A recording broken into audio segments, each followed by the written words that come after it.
to bring you this special AM 1450 live sports broadcast.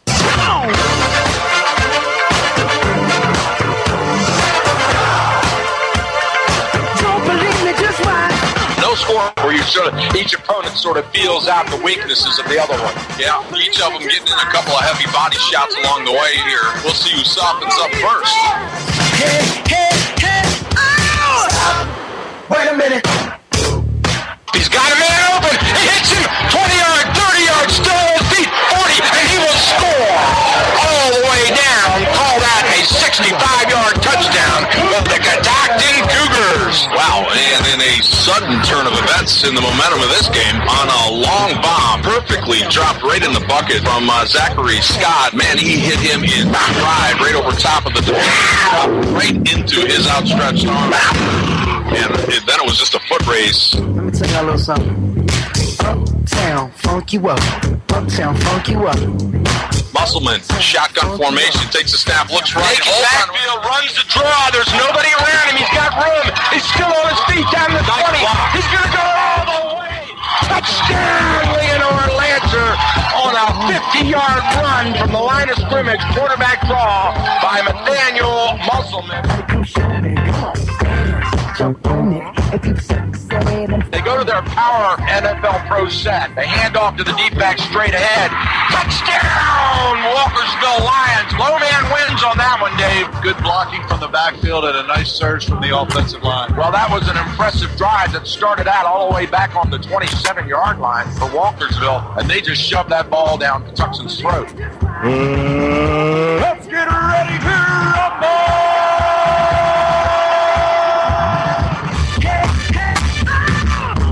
Just watch.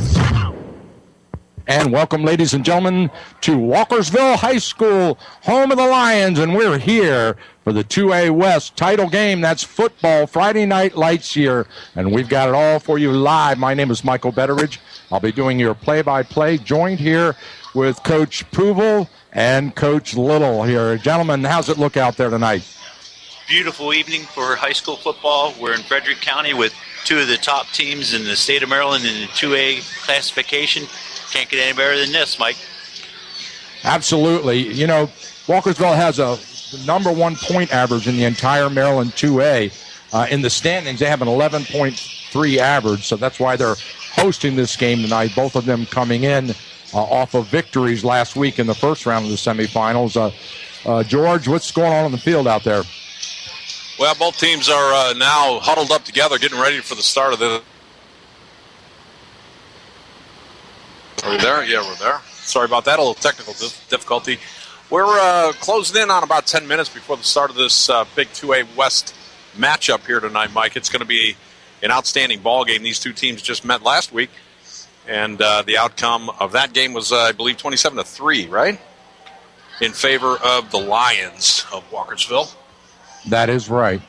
We want to thank our game sponsors for making this possible. That's Anytime Fitness, China Walk, Clustered Spires Golf Course, Computer Enhancement Systems, Cousins Ace Hardware and Thermont, David's Salon, Gettysburg Auto Auction, Nanny's Diner, and finally, the Walkersville Bowling Center. Thanks for sponsoring tonight's 2A West football championship game, and it is a great one. They're coming into this one tonight, Rick. What do you think that the key to this game is going to be for these teams?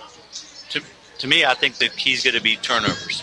If you control the ball, keep the ball, and just stay on your schedule offensively, you'll have a good chance to win the football game.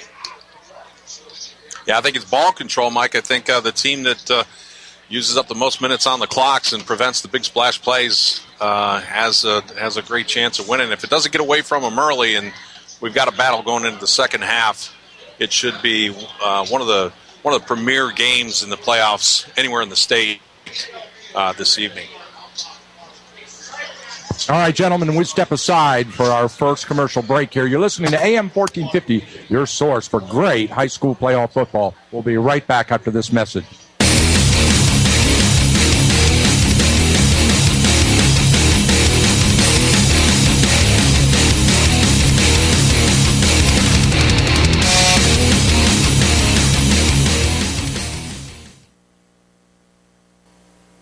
Buying or selling a home? Ahern Realtors is the answer. Darren Ahern can help buyers, sellers, new home sales, and relocations all within Maryland's Frederick, Montgomery, Washington, and Carroll counties, and Pennsylvania's Adams, Franklin, and Fulton counties, too. Darren Ahern covers it all. In our area for over 20 years, call Darren Ahern's office today. Realize your dream home today with Darren Ahern. Give Darren a call today at 301-698-5005. That's 301-698-5005. Young readers may need voices. And the mouse cleared his voice and said, I'm happy to share my cheese, if you please. Elementary readers may need to read to you. Frog scratched his head and looked very confused, but he could not remember where he left his favorite pair of shoes. And older children may benefit from discussing what they're reading and answering your questions about their book. What do you think the main character was thinking there? What do you think was the central theme? No matter their age, help your children develop into lifelong readers. This is Betty Weller, president of the Maryland State Education Association. Reading to your children early and often creates a habit that can last a lifetime. Encourage reading in your home by visiting the library frequently and letting your kids pick out books on subjects that interest them. Feed their natural curiosity with books. Reading is a habit that can spark a lifetime of learning. A message from the Maryland State Education Association. This is that time of year when we think of things we're most thankful for.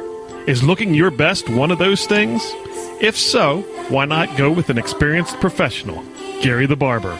Conveniently located at 101 Tippin Drive in Thurmont, Gary the Barber accepts both appointments and walk-ins. To schedule an appointment, call 301-305-7895. Remember, with an appointment, you don't have to wait. Gary the Barber, experienced, affordable, and convenient.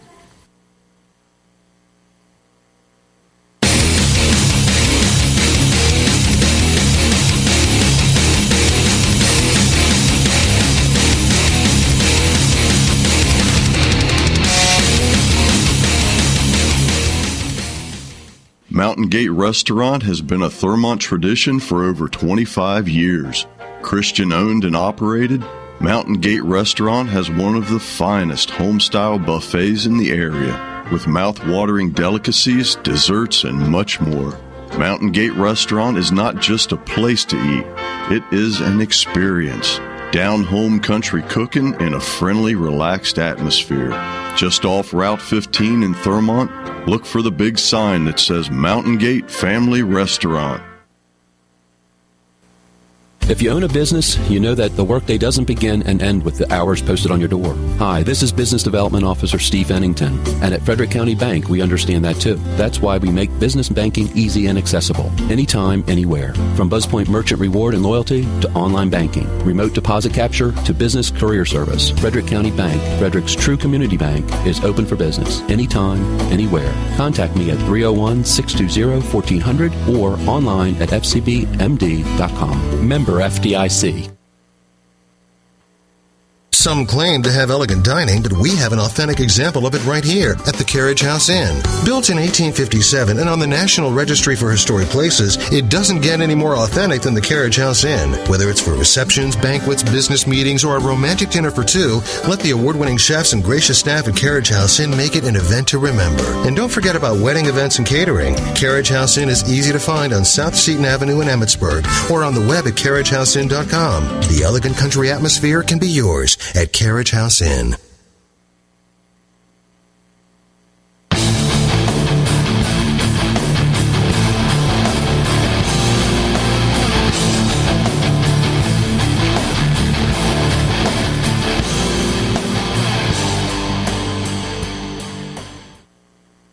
And welcome back, ladies and gentlemen, to Walkersville High School. We are just finished with the national anthem by the Walkersville High School Band here, and we are ready for the coin toss in the middle of the field. As I mentioned earlier, Walkersville comes in with an undefeated 11-0 record, ranked 8th in the state of Maryland, coached by Joe Polis with a 54-25 record. This team is its first unbeaten regular season since 1992. And gentlemen, interesting trivia. Both teams are coming in tonight off of wins, identical scores last week of 48-7. How did that happen? Well, over here in Walkersville, it was a slow start for Walkersville against the Century Knights.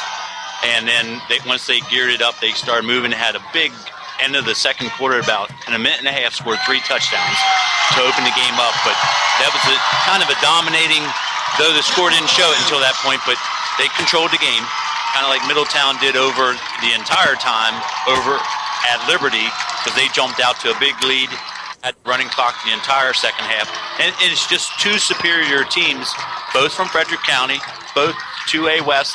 I mean, we had this same thing happen a few years back when it was Walkersville going to Middletown, the same type of scenarios. Two of the best teams in the state, same region, same classification. And the bad thing is they play each other in the region final instead of the state final. That's right, Georgia. Walkersville's dominated by Middletown for more than a decade. They lost 3 years in a row on that title run for Middletown, 2010, 11, and 12. Right. Yeah, they lost to Middletown a total of 13 times in a row, dating back to 2005. So in the last 10 years, I mean, it's been pretty heavily one-sided in favor of Middletown. But they won the last 2 contests 27-3 2 weeks ago against these Knights, and 21-7 last year. So it appears that Middletown, the Middletown run over Walkersville, is officially over, at least for the time being. So, Rick, how much does that affect your mental attitude coming into tonight with that loss 2 weeks ago? Well, I think if I'm Middletown, again, a couple big plays, they're still in the game. So I don't think their game plan changes a whole lot. They do come in as the underdog, so you don't feel that pressure. It's like, hey, we have nothing to lose, Good guys. Point. They do not expect us to play them in a contested game. So let's just go out there and put it all out there. No pressure. All the pressure's on the Walkersville Lions to live up to the expectations that actually started for them last year when they overachieved as a very young team and made it to the state final. Both captains are out on the field here for both teams, and they're getting their instructions from the referees in the coin toss. But on the other side of the equation, Middletown comes in, the traveling visiting team, with a 9-2 record, ranked 21st in the state of Maryland, coached by Kevin Lynott. And, they've got 21 conference championships and 7 state champions. So this team knows how to win. Yeah, if there's anybody, it's Coach Lynott that can come into a big game here, crosstown rivals, and and make a stand. So, this is a perfect matchup here tonight in the 3A West. So Middletown has won the toss and elected to receive. Walkersville will kick off to Middletown, and that's going to be west to east or left to right on your radio dial, depending on how you're looking at it. Walkersville in their royal blue uniforms with the yellow pants, yellow lettering, and blue helmets, yellow stripe. Middletown in their road traveling white jerseys with that kind of orangish piping and lettering and the black pants. And both teams are out on the field now. Gentlemen, we are ready. Yeah, and both of these teams seem to be ready. These teams took the field, very fired up in their respective positions here. As you said, Mike, Walkersville kicking off this game. Middletown will receive to start. We're moments away from kickoff. Referees whistle signals. Goes the kick. A nice, high, deep end over end, taking it to 15, out to 20, 25, sticks his head down and slams it down to the 30-yard line, where Middletown offense will take over 1st and 10 to begin this game. Nick Madden on the return for Middletown caught that about the 15. Nice run directly up the field, 30-yard line for Middletown. Good starting position. Absolutely. So, Rick, what kind of defense are we looking at here to start the game from Walkersville? Oh, Walkersville is the typical 3-4 look. Yep. They put a lot of pressure on the edge, try to force you to go up to middle where the strength of their defense is with the 2 middle linebackers, Tyler Gleason and Christian Policelli. Whoa, High nice. formation, handoff to the up back, straight off tackle, and nothing there. The door slams in his face, no gain. That'll bring up 2nd and 10. Cannon Kresner just blew from his defensive tackle position through the gap and met him a yard. Dropped him back almost 2 yards, Mike, from the line of scrimmage. Met him right at the handoff, up the gut. Nothing there. Well, it looks like they gave him 2 on the forward progress, so we'll call it 2nd and 8 now. as they go split right, slot right, I formation behind Evich. Evich rolls. Throws it deep out of bounds and into the bench. Nothing there. Second down. No gainer on the rollout to the right by Evich. Good pressure, good coverage on that, and Evich got outside, just let him outside a little bit too much. Yeah, Matt Evich, the quarterback for Walkersville, he's the second leading rusher on the team, isn't he, Rick? He's got, I believe, on the season, 485 yards coming into this game on the ground. Yep, he will run the football. He's a good, quote, running quarterback for them, gives them that extra option out of the backfield. Pro set, two receivers split wide. Evich under center. Motion across the formation. They pitch the motion. He goes around the left end, sticks his nose down, tries to drive forward, and a host of blue jerseys arrives. And they're going to give him about 5 on the. And that's going to bring up 3rd and short. Josh Poles. Excuse me, 4th down.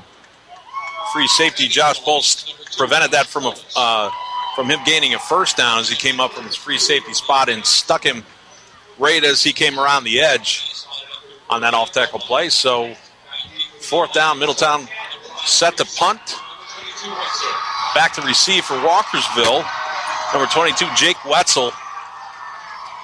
And he is accompanied by Chad Gleason. Low snap. Everybody drops back to get it. Fumble on the ball. Middletown's got it. He's running. One man to beat. He drops over top of him, and he's tackled from behind all the way down. Middletown gets a tremendous break, and we've got a whistle and a flag on the play. I'm not sure we got a flag. The ball will be marked at the point of the muff. The muff cannot be returned by the defensive team. So that's where the football will be possessed by Middletown. So it's going to be a Middletown ball right there. Yes. Well, Chad Gleason came up, and he had pressure on him, but he came up, thought he could receive it, and just with a full head of steam, and it bounced off his chest. Middletown was right there to pick it up. They couldn't advance it. Ball placed at the 36-yard line, where they will continue their march in this first series. What a break for Middletown. 1st and 10, I formation. Handoff to the up back, straight ahead. Dive play, good for about a yard or 2. Rick, there's your first turnover. Yep, and that's what we talked about. Reducing those turnovers, try to stay on top of that. They give him a good 3-yard spot. We're going to call it 2nd and a long 7. Yep, quick fullback trap there by Middletown. Got a little seam, 3-yard gain. Same formation for Middletown. There's a flag before the ball, before they even set. Let's see what it is. Offsides. Yeah, it's going to against back them up. Middletown. Interesting. Yeah. Offsides. He must have, stood offside. When you check with the outside side judge, and he didn't check. It might have been an internal guy. The tight end. But that's speculation on our part. But, clearly somebody stepped in the neutral. That makes it 2nd and 13 with the ball spotted on the 38 now in Walkersville territory. He makes a handoff, wants to go deep. Got a man open. He goes up in the air and almost made a tremendous catch. And we've got another flag. Yeah. Flag down on play. Almost an outstanding one-handed catch. Ball well thrown. Just off target a little bit. Led him a little bit too much, but nice tight spiral on a line. Illegal receiver downfield is the call, and Middletown's going the wrong direction, gentlemen. Yeah. Well, this is not the way you capitalize on a turnover for sure, but it's still 2nd down. That's the good news for Middletown, and it was declined. So 2nd and 13. Yeah, they gave up the down. It was 1st, so or 3rd. It should be 3rd. Yeah, 3rd and 13. They lose it down. 3rd and 13. They declined the penalty. So that's going to be 3rd and long for the Knights. Let's see if they come out and try to pass the ball to get that 1st down against this Walkersville staunch defense. Motion to the left. Pitch to the left and a quarterback option. He caught all the way down to 29, but it's not enough. Yeah, the receiver stopped short on his route and turned around in the flats. He was wide open. Had he been running, he would have had some cover over top, but he might have, gotten a first down. We've got fourth down now and about 4 to go, so Middletown not able to convert on third down. Ball placed right at the 30-yard line, Mike. I'm thinking the Middletown logic there is to get something chunk. Manageable on fourth down. Yeah. Set up that. Evich has the play from Coach Lanat. He brings it into the huddle, and they break up the line of scrimmage. 2 split wide I formation. Evich, long snap count. Handoff to the deep back, off right tackle. Got a seam. He got the first down. Wow, power running as he was met about 2 yards shy of that first down and just lowered his head and shoulders and grinded his feet until he passed that first down. I think they may have to measure, Mike. Did they call it? They signaled first down. Yeah, they're winding the clock. They're moving the chains, yeah. So it's going to be 1st and 10 from the 25. Middletown threatening against these Walkersville Lions. Evich looking over the defense, leans down, hands off to the deep back. This time they go left side. Not much there this time. Tried the exact same play to the other side, and that was well played by Kyle Daggett for Walkersville, defensive end. Yeah, Kyle Daggett, defensive end, did a great job getting around his blocker and got on the back side of that big Middletown running back and brought him down for less than a 2-yard gain. Second down and about, we're going to call it a long 8. Well, it's a 6'7" Kyle Daggett. Yeah. Here we go. Middletown brings it out with 2nd and 8. Hand off to the deep back, straight ahead. He bounces it outside a little bit. Falls ahead for a gain of about 4 on the carry. Brandon Jones from Middletown out of his I-back formation. A little ISO to the right. Nice 3-yard gain. We'll call that 3rd and 5. With the ball spotted right on the 20 now. Middletown shuttling their plays in from the sidelines by the quarterback. Hope that quarterback's got a good cardio because he's got a lot of running to do to get in and out. Here we go. Pro set, backfield. Motion across the back of the field. A 2-step drop and almost picked, but it's caught for a first down, and they move the chains again. Yep, short out to the tight end. Hooked up just far enough downfield for another Middletown first down. It was about a half a step of being swatted away or maybe even picked, Mike, and there was nothing but green in front of that defender. Pick 6 written all over He it. wants another shot at that one, I'll bet. First down, ball placed right at the 15, maybe inside the 15 a little bit. Handoff, power right to the deep back. He's got some yardage there. Good gain, about 4 yards on the carry. No, ISO right. They're just going right at each other. It's man on man. Who's going to make the play? Yeah, you got to appreciate the effort so far up front for Middletown on that offensive line, being able to get positive yardage in chunks of 3 or 4 and keeping this ball moving between the chains going. Yep. Ball control. It's 6 minutes, about halfway through this first quarter, and Walkersville hasn't touched the football on offense yet. Yep. Evich, handoff to the up back, straight ahead, power dive play, and he's got another 3 or 4 all the way down to the 4-yard line. That'll bring up 3rd and short. Should be about 3rd and 1 on the the Walkersville 4-yard line. So Middletown with a good, solid drive here in spite of a couple of hiccups in the beginning. They're all the way down in scoring position right here. Huge play for the Walkersville defense. Handoff to the deep back, trying to bounce it outside. Nothing there. He pushes it in. No signal yet. He's right on the 1-foot line. Some of the players signal touchdown, but he's got a first down, Mike. Yep. He's got a first down if he's that close, and they signal it. And Middletown will have 4 cracks at it from about a foot away from the goal line here. Yep, Brandon Jones there with a nice run, just kept pushing and slid across the line of scrimmage until he got a little seam, first down. Middletown out to the line. Evich under center, looks around. Hands off to his deep back, and he plows ahead. That's a touchdown. And Middletown puts up 6 for the first score of this game. I think we're done. Touchdown by Brandon Jones. Yep. The big senior. And Brandon just put down his head and his shoulders and he followed his lineman right across that goal line. What a power punch right through the heart of that defensive line for Walkersville. And they're going to go for the extra point conversion kick. It's a good snap. It's up, and it's good. The kick is good. Yep. Max Salvadori with the extra point. Middletown 7, Walkersville nothing. Oh, well, that all right. So they made that one pretty good, huh? We'll step aside for a short commercial break. We'll be right back after this important message.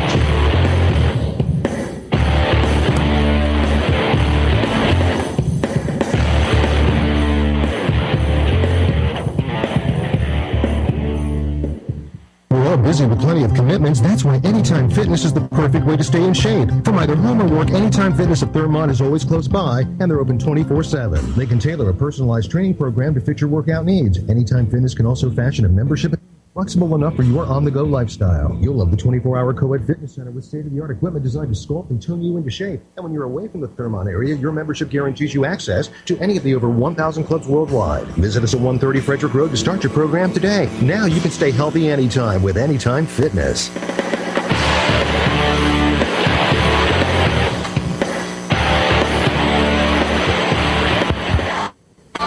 Middletown has the ball teed up, and they kick it down to Walkersville, and they catch it down to the 10-yard line and out to the 20, and then he slips and falls. So this is going to be Walkersville offense's first possession, 1st and 10 from their own 20. Jacob Wetzel picked up that ball on the 10-yard line, about to the 20, and then did a little slip. But Walkersville starts from the 20-yard line. First time they got their hands on the ball, George. Here comes the blue and gold out there. Number 15 quarterback Billy Gant under center. Wing left. I formation. Handoff to the deep back off left tackle. Only a couple there. Yeah, Chad Gleason with the first carry of the ball game for Walkersville. Only gets a couple. It's going to bring up, we're going to call it second down and 9. Walkersville won an unbalanced line to the left. Middletown adjusted well. Stopped that ISO to the left. Back to the line of scrimmage. Gant brings them out. Split left. Double wing formation, and now we've got a timeout Walkersville. And what was that all about, gentlemen? Well, what is the, Rick, if you're aware of it, Middletown's base D? It looks like they're in a 5-3 setup right now. It's kind of a 52 monster, and then I think the strong safety rolls up as the linebacker. Right. Especially when you're playing a team like Walkersville, it's going to be like another linebacker because they're not going to pass the football. So I'm playing the line of scrimmage. The field. Check. We're back out on the field now. So was that a double wing when they came out there? It looked like Walkersville is one short of a player, so the formation was set incorrectly. That's why Coach called timeout. Handoff to the deep back, this off the right side, and he stopped for a loss on that play. Junior Ty Littleton, 5'10", 205 with the carry number 1, Ty Littleton. And it's going to be 3rd and long for Walkersville in this first series. Yep, again, well played on the run defense by Middletown. Interior defensive line beating their blockers. I don't know about you guys, but it looks like Middletown's here to play. Oh, yeah. I mean, Coach Lynot's going to have them ready for this game. I formation, handoff to the up back straight ahead, met by a wall of white and orange, and maybe a yard. That's it. That's going to bring up 4th and long. Great job by Camden Farrow. The junior linebacker came in. And so Walkersville goes 3 and out. 3 and out. They tried to catch him off guard there with that fullback trap on 3rd and long, but Middletown was having none of it. Yeah, Middletown's going to get excellent field position out of this, too. Good snap. The punt is away. It's not a very good punt. That one hops at the 45, takes a good Walkersville bounce, and rolls all the way down to the 42 where it's down, where Middletown will get it back for 1st and 10 after getting a 7-0 lead here. Yeah, low liner, Mike, got, like you said, the favor of a good bounce. Rolled down about 43 yards from where he kicked it. Inside the Middletown territory here at about the 42-yard line. And they're going to get their second chance here. And we're winding down. We've got about 3 minutes, 20 to go here in this first quarter. And if you're just joining the broadcast, Middletown is leading 7-0 by having the opening score on their first drive. Pitch to the left side around the right end, and they shut it down with all the backside pursuit catches up.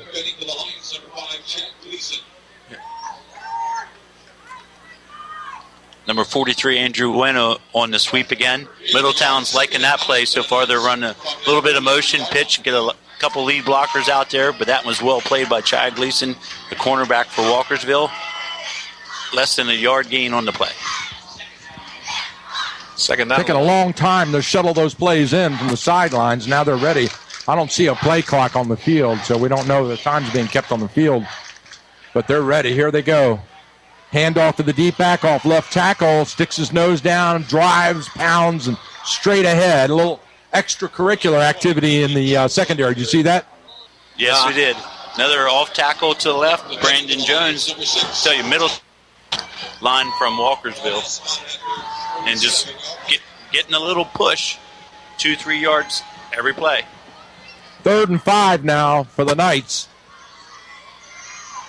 As they shuttle the play in the huddle, taking a lot of time here. Crowd's getting into it with less than 2 minutes to go in the first. I formation, handoff to the deep back, straight ahead, shut down. I bet he lost a half a yard on that. Great job by Walkersville's D on that one. As they were in a spread formation and went with that off tackle pitch. Didn't fool anybody. They contained very well. Stopped them short, 4th down. Ball to 48-yard line. Right. So the punting unit comes out on the field. The punter's going to be back on about his own 33.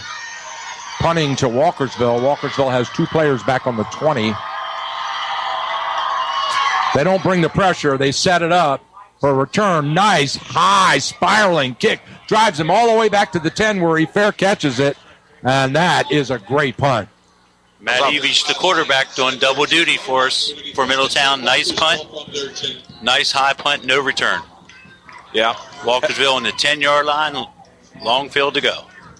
So it is a battle of field position so far in this first quarter as it winds down. But Middletown has the edge with a 7-0 lead here at Walkersville.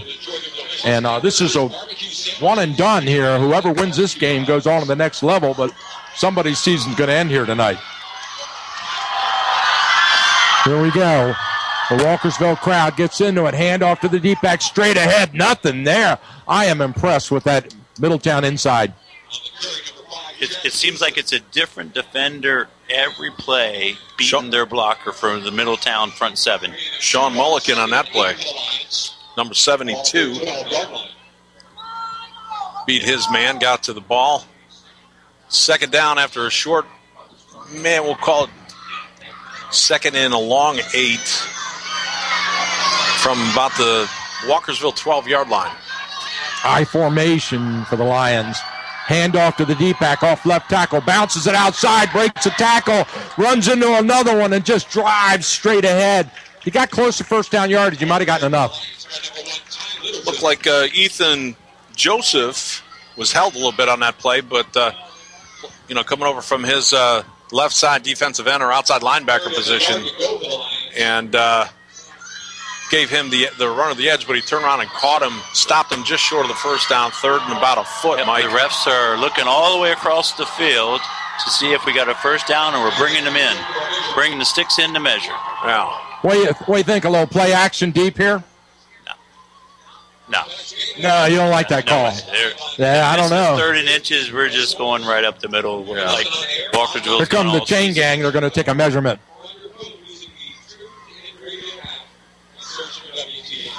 All right. Coming around over here to the near side for the mark. They're going to measure this one to see exactly how far they have to go to get that first down. Ball spotted somewhere around the 20-yard line. Let's see what referees. Leans down, sets the ball by the marker. Now he picks up the chain and the mark on the chain. He's got, about 5 links? Yeah. Half a football, 5 links. He takes it to the near side hash mark, and they spot it with the nose of the ball right on the 20-yard line. And that's fourth down? Third. Fourth on the far side of the field. Now it's fourth. I wonder why. It's going to be 3rd and 1. All right, thank you. Because they can't put less than 1 on the marker. There it goes. He flipped it. All right. They got it. It's gut check time right here. Gant under center. Handoff to the deep back straight ahead. Oh, man. He got hit at the line, but he fell ahead for the first down. But, man, they're not getting much yardage in the interior there. Middletown's not given any running room. Every inch is going to be contested tonight. I think Middletown's playing their defense such that Walkersville's got to have to try to open things up, or it's going to be a long night on the run game. And this is going to be, if they get the play off, the last play of the first quarter. I don't think they're going to get it, though. Yeah, they did. It's a pitch to the deep back off left tackle. Oh, what a beautiful hurdle as he spins. Was that Ty Littleton? And the crowd loved it. The change up for Walkersville. Well, he launched that 5'10", 205-pound body right over the defender. It's a good 8-yard gain there to end the quarter for Walkersville. We're going to go ahead and flip the field. We're going to take a quick break here. We'll be right back with you as we say thank you to one of our sponsors. We'll be right back.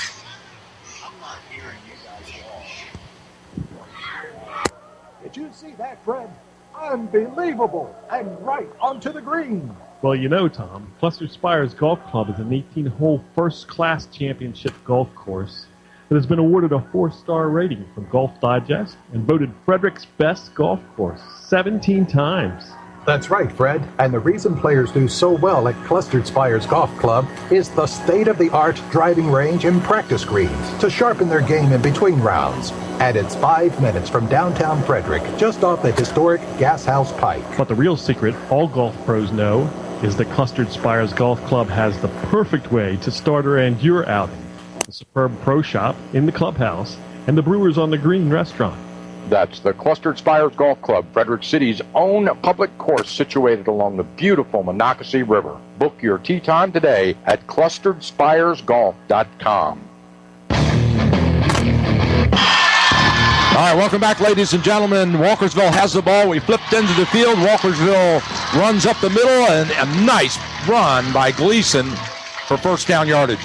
Yeah, Mike, and I think that may be the biggest single yardage per carry so far tonight by Chad Gleason or any other running back from Walkersville as we start this second quarter of action. Of course, Middletown with a 7-0 lead here at Walkersville High School in this 3A West Regional.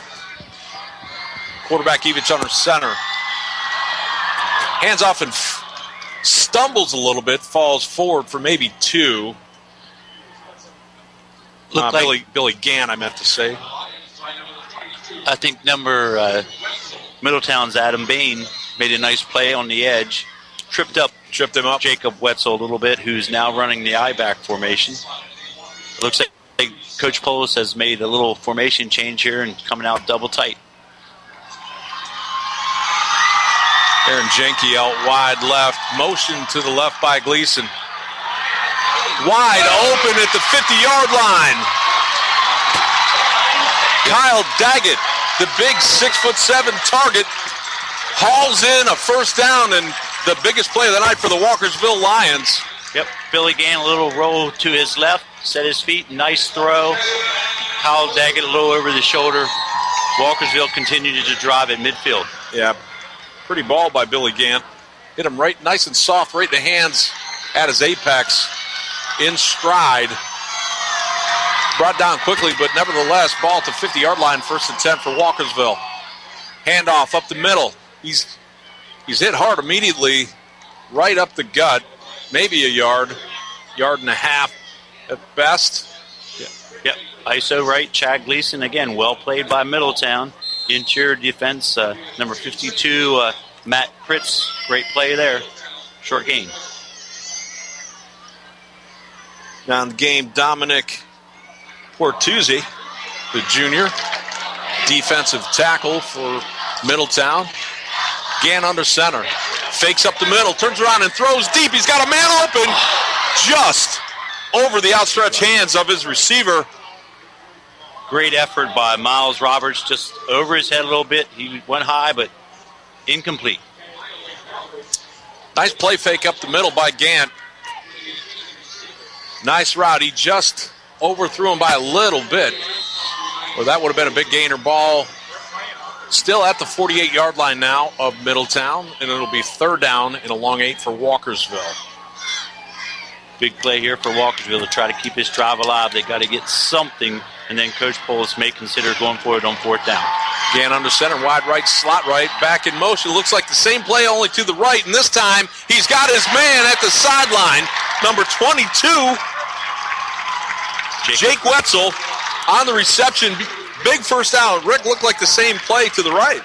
Just the only difference they did there is they ran Chad Gleason out from his I-back formation out into the flats that rolled the defensive end up and opened up that seam for Jacob Wetzel on the out. Well, just great execution by Walkersville, and again, another nice tight spiral right on the money from Gann. Great haul in by his receiver, Wetzel, and we've got a fresh set of downs deeper inside Middletown territory. Ball spotted at the 39-yard line. Wetzel wide left, I formation, slot right. Gann under center, hands it off up the middle. Gleason jogs to his right, finds a hole off tackle, skips forward for about 5. Another ISO to the right. Chad found a little seam there. Defensive backs from Middletown, number 11. Ethan Joseph won the tackle. 5-yard gain for Walkersville. Nice little jump cut at the line by Chad Gleason, showing his agility. Yep, he made that first defender miss, which got him that extra yardage. Second down and 5 to go now for Walkersville as they're threatening Middletown for their first score. Middletown ahead in this ball game, 7-0. Walkersville looking to light them up for one. Around the right-hand side, across the first down yardage marker, goes Ty Littleton on a beautiful little scamper. I tell you, between Ty Littleton and Chad Gleason, that's quite a change-up for Walkersville. Keeps some fresh legs at that I-back formation, and Ty is just a bull. He gets running forward. It's a lot to bring down.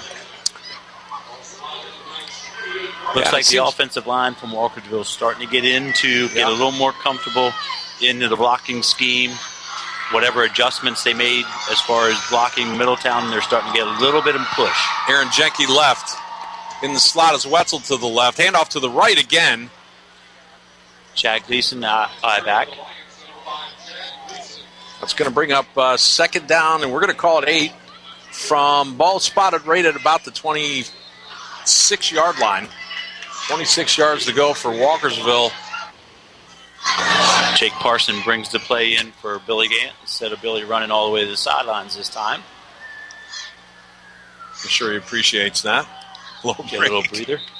Yeah, and I think Wetzel comes off the field. Now we're going to get it's like Walkersville is going to call a timeout and talk it over. And we are at the 7-minute and 51-second mark remaining in this first half of action. Second down and 8, Walkersville with the ball. This drive started, Rick, at about, the 42, was it? And, I'm not going to remember, George. I'm thinking we were back on the 20. Yeah, it may have been. We did the punt, short punt. Yeah, that's right, because we flipped the field. Right. So, you're right. It started at the 10-yard line. Yeah, 10-yard down line. At this, before another the end of the first quarter. Long, kind of like Middletown, though it had that punt and recovery by them, they maintained the ball for 8 minutes. Now Walkersville's turning around and doing the same thing back to them. The opening drive of the first quarter and the opening drive of the second quarter. Yep. One for either team, and if Walkersville puts this in, we're going to have a tie ball game and a setup for a real battle here tonight in this 2A West contest. Okay, Walkersville set to go. Receiver Wetzel is split wide left, I formation. Under center is Billy Gann. Hands off up the gut. Not much there, Rick. Not much. Nope. They seem to be having more success on the right-hand side of that line than they are on the left. Yep. Again, another well-played play by the defensive line by Middletown, shutting off the run, the seams for the run. They rolled a defensive back up that time for a little support. Jacob Wetzel saying, "I'm open. Pitch it my way." Yeah, he's open, and he's got that big tight end to throw to as well. Yep. He's split left, wide left. He turns to throw. He's got a man wide open, and it's going to be close, but I think he's got enough for a first down as Wetzel hauls it in at the 15. Again, Billy Gant right on the money. Jacob Wetzel made that out route, hit him in stride. First down at the 16 for Walkersville. Great call by Walkersville, and they are finding openings, some soft spot in coverage. They're having success except for when, Gant can't find his target accurately enough. Otherwise, the receivers are open, and Walkersville has converted another third down. Fresh set of downs, ball in the 16. Gant under center, hands off this time to Gleason, who slips at the line, may have lost a yard. Tyler Clemmer, great inside run blitz by the linebacker. Hit Tyler in the backfield, knocked him down, no gain. Yeah, he went down quick. Lucky he didn't fumble the football. He got hit right after taking the handoff. Gant brings the play in from the sideline to his huddle. It'll be second down and 10. Walkersville 15 yards away from their first score of this contest. Slot right, I formation. Gant turns around, has some pressure, and he is sacked for the first time. And who got him, Rick? I thought it was 40, but 40, I think. It's hard to check their numbers up under the pads. Yep, number 40. Tyler Clemmer. That's 2 plays in a row by Tyler. Really setting Walkersville back now. That's a loss of 8 on the play and forces Walkersville into a passing situation. 3rd and 18 now. And this stout Middletown defense may have just stopped this drive. Gant rolls to his right, looks downfield, throws it deep. He did catch it. Intercepted at the 5-yard line. Ball returned out to the 18. And that Middletown Knights sideline is fired up, Rick. Yep. Well, they came to play football tonight, and they're making the football plays. Number 8, Sean Green on the interception there. Ends the Walkersville drive. Gant had plenty of time. He had great protection in the pocket. He looked down the seam, saw his man, and just threw it behind him right into the waiting hands of the safety, who sure-handed it and returned it about 15 yards. First down now, Middletown. Ball on the 18-yard line. They hand off up the middle. Walkersville stuffs it right at the line of scrimmage. May have gotten a yard, if that. We'll see if Walkersville can bring Mr. Momentum back on their side. They need a 3-and-out here. Off to a good start there with a run stop of 1-yard gain.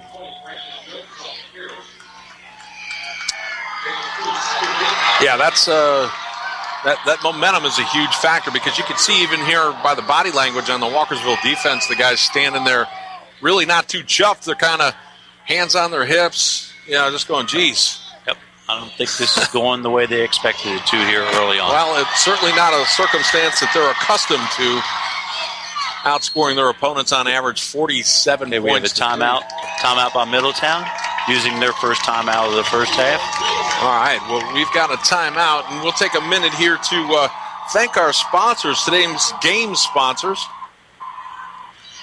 Anytime Fitness, China Walk, Clustered Spires Golf Course, Computer Enhancement Systems, Cousins, Ace Hardware, and Thermont.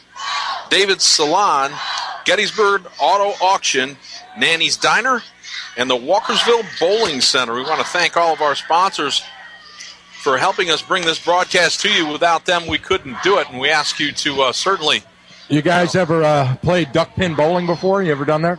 Oh yeah, we had a duck pin bowling alley in our little hometown there. Right near you? Really? Yeah. No, it's great for the kids and the older people because, the ball's much smaller. And right. Hey, you should check it out. Take the family up to Walkersville Bowling some night real soon and have a fun night. That's always a good time. A lot of fun. They have good pizza also. Yeah. Have a little birthday party there for the kids. That's what we used to do.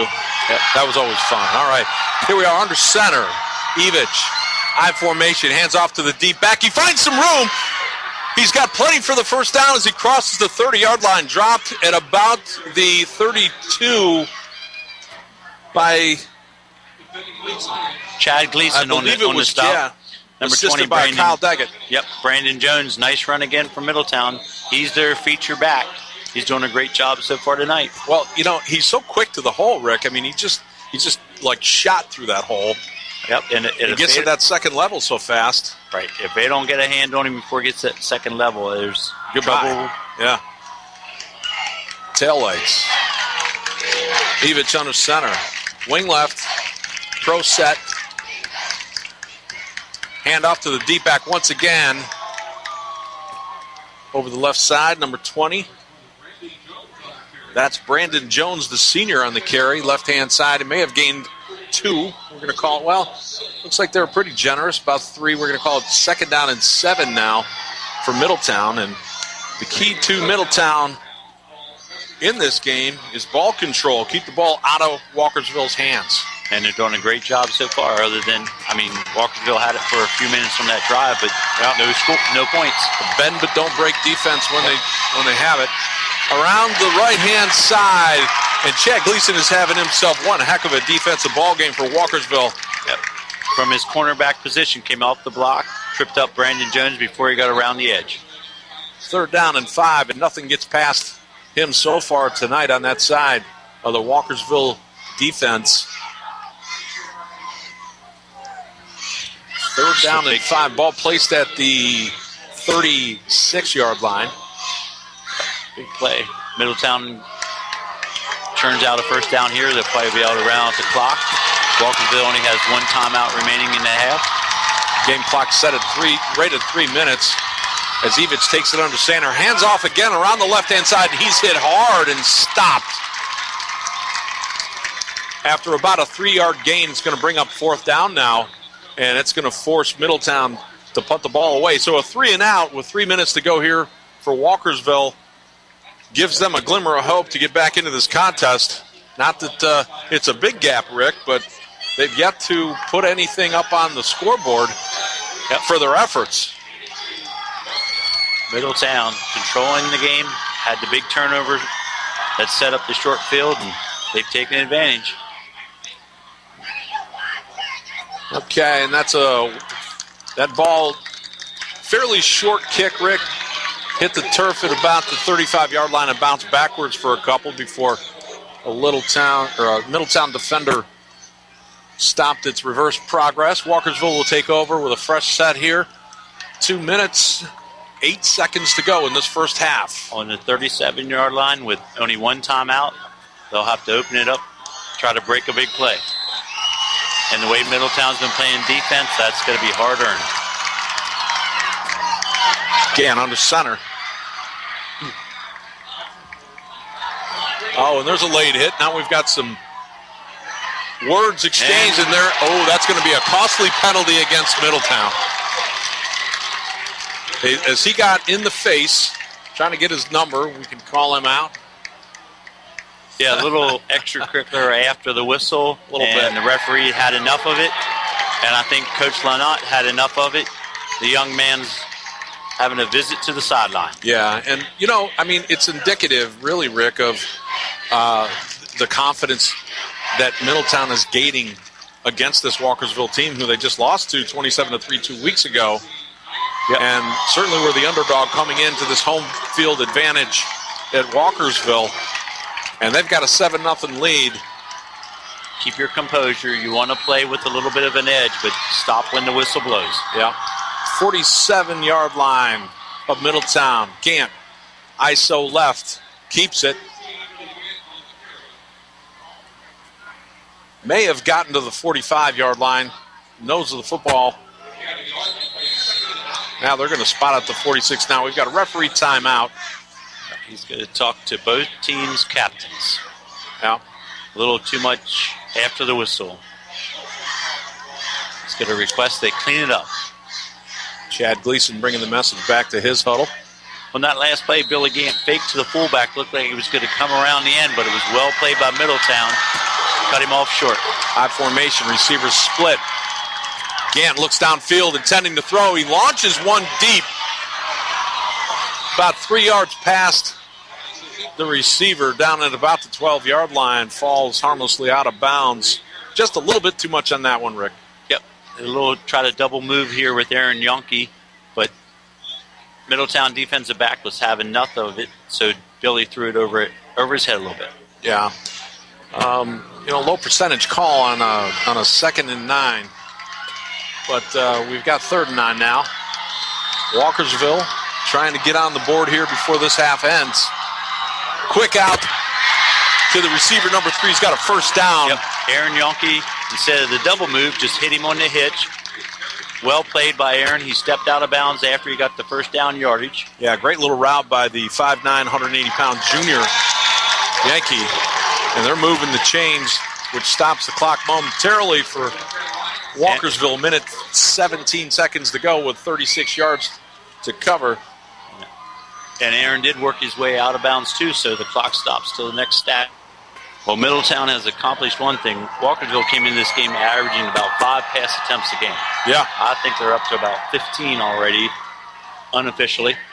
Off the left-hand side goes Gleason. Gleason down to the 30, down inside the 20 to the 18, goes out of bounds and stops the clock. Chad Gleason is doing yeoman's duty on both sides of the ball here tonight for Walkersville. Striking distance, Rick. Yep. Noah Ferguson, left tackle for Walkersville. Great block there to spring Chad through the line of scrimmage. Chad then the rest of the work, darts to the outside, and again picks up a first down and able to step out of bounds to stop the clock. Aaron Yankee, split wide right. High formation in the backfield.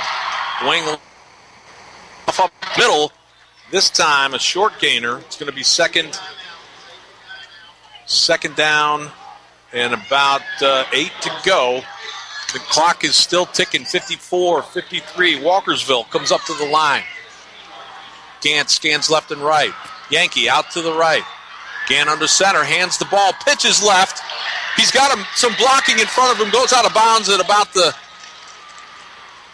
almost the 10-yard line. We'll see where they spot it. Bad angle about from the here. 13. About the 13. They put Jacob Wetzel at tailback that time. Try to get him around the edge, a little bit more speed maybe.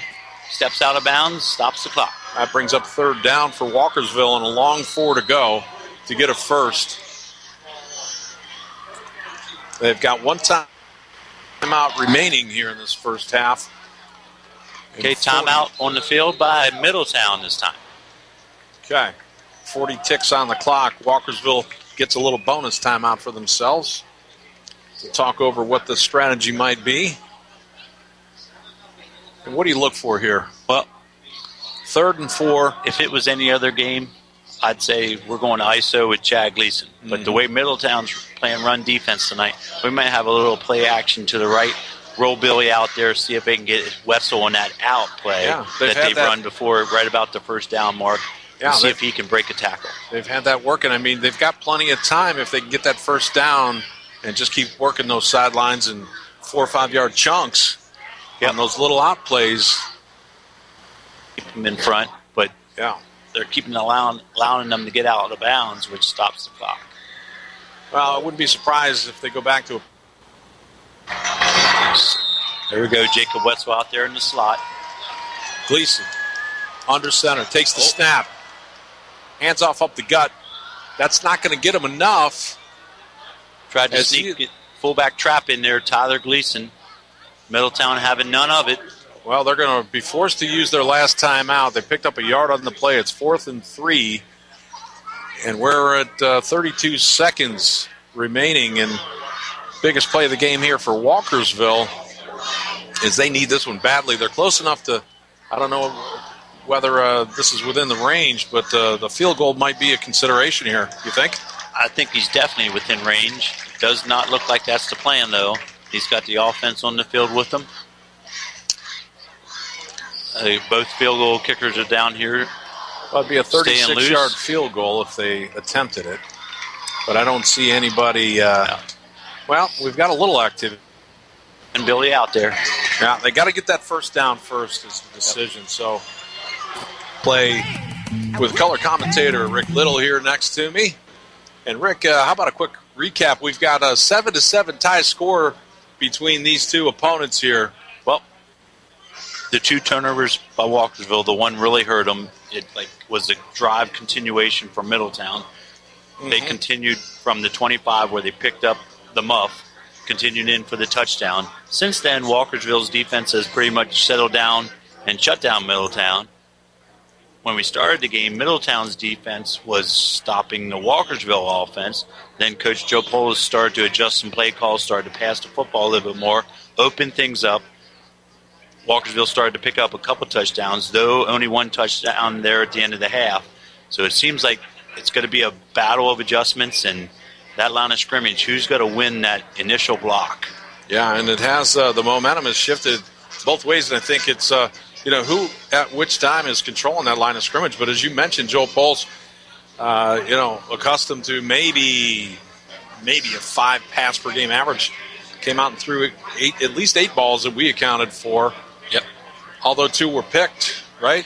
One pick. Or 1 was picked, yeah. And then 1 was thrown by the halfback.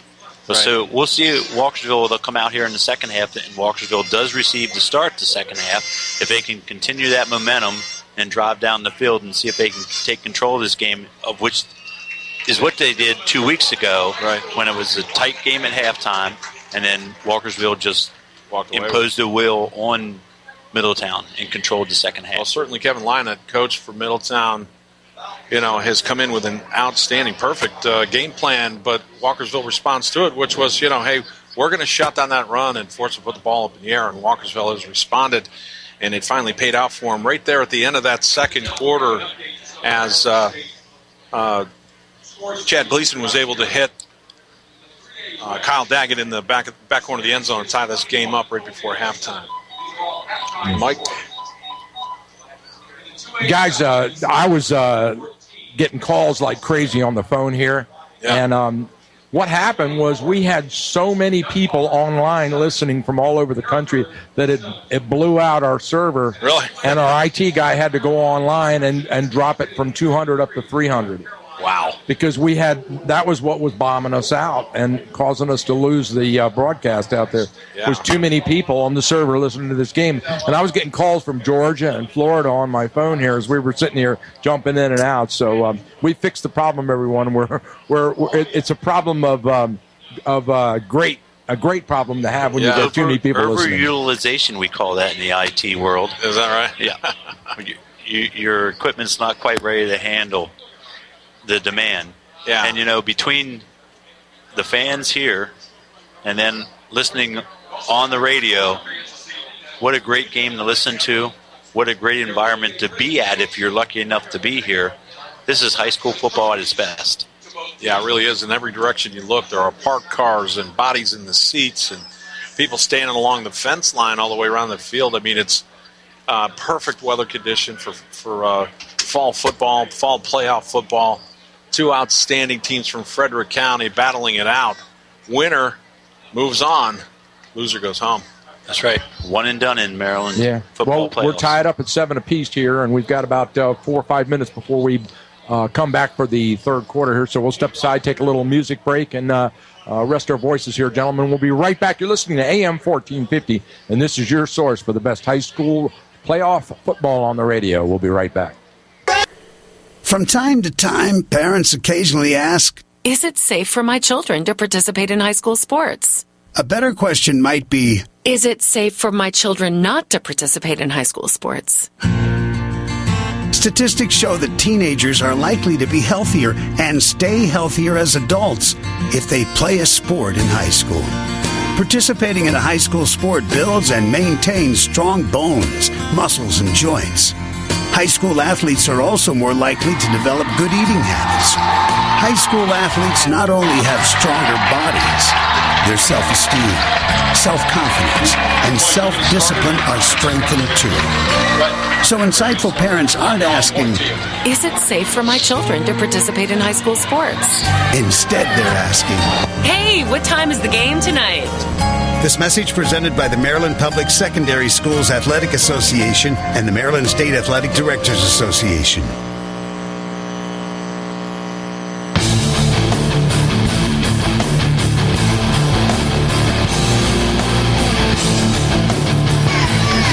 And welcome back, ladies and gentlemen, to Walkersville, Maryland, and Walkersville High School. Here at Middletown getting ready to kick off as they receive the opening kickoff of the game. Walkersville set deep down at their 5-yard line. We have a tie ball game between these two teams coming into the second half. And there's the kick. It's a high end-over-end deep ball down to the 5-yard line where Chad Gleason takes it off to his left-hand side. And he's met at the 18-yard line and stopped by number 15, Brady Wolf and Mark Evich combined to bring down Chad.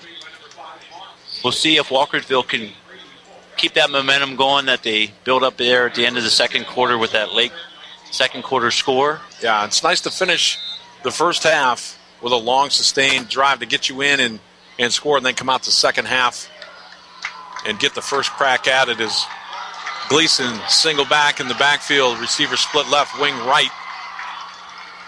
Under center is Gann. He hands off to Gleason around the left-hand side. He's got some running room, forced out of bounds, but not after about an 8-yard gain. It looks from here, we'll soon know where the spot was. We've got the whole sideline of the Walkersville Lions right in front of us from our vantage point here in the booth, Rick, and we're kind of guessing, but we'll see where they spotted. 9 yards, they're going to give him 9 yards on the carry. 2nd and 1 yard to go.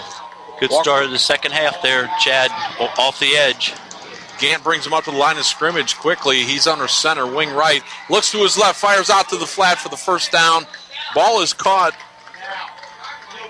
Aaron Yonke. Yep. Just a short, out 3 yards, turns around.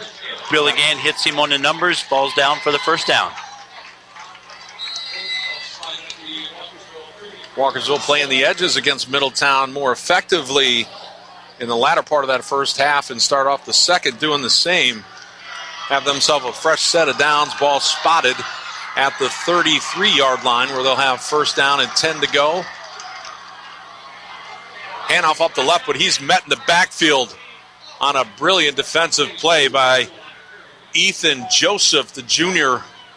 And where'd he come from, Rick? Left defensive end. It's almost like he followed Jacob around. Jacob was lined up at the wing back, came back in motion, and that was his cue. On snap, he just blitzed from the outside, tracked him down in the backfield. Nice job stuffing the hole to slow him up so that Joseph could get to him. Gann under center, wing right, high formation in the backfield, slot left. Gann takes a snap and hands it off to the left-hand side, and here comes Chad Gleason. He makes a nice cut inside and out. Gets to the 49-yard line. Well, they're going to say he stepped out a little bit sooner than that at about the 47, but another Walkersville first down on a brilliant run and a great set of downfield blocks to spring him. Yep. Walkersville run that short side power pitch. Chad just getting to the edge, a little straight arm on the defensive end, and he's into the secondary. Same formation in the backfield. Gann under center. Hands off to the up back. He's across midfield, still fighting for yardage. And Christian Policelli on the fullback trap, running hard. Great hard run by Policelli. These gentlemen are playing hard. Yeah, Walkersville, Middletown there, number 43, Andrew Wenner. Yeah. It's a dogfight. Great 5-yard pickup on first down, which is a little less than the team average per carry among the 5 or so running backs that Walkersville has. Interchangeable. 2nd down and 5. Ball across midfield. Handoff to the left-hand side. Nothing there as Patrick Pope carries the ball around to the left-hand side.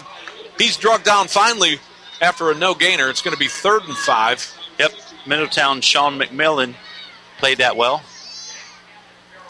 Beautiful evening for football here tonight, Rick, as these stands are packed with the faithful on both sides in this 2A West Regional matchup. It's a big play here, 3rd and 5.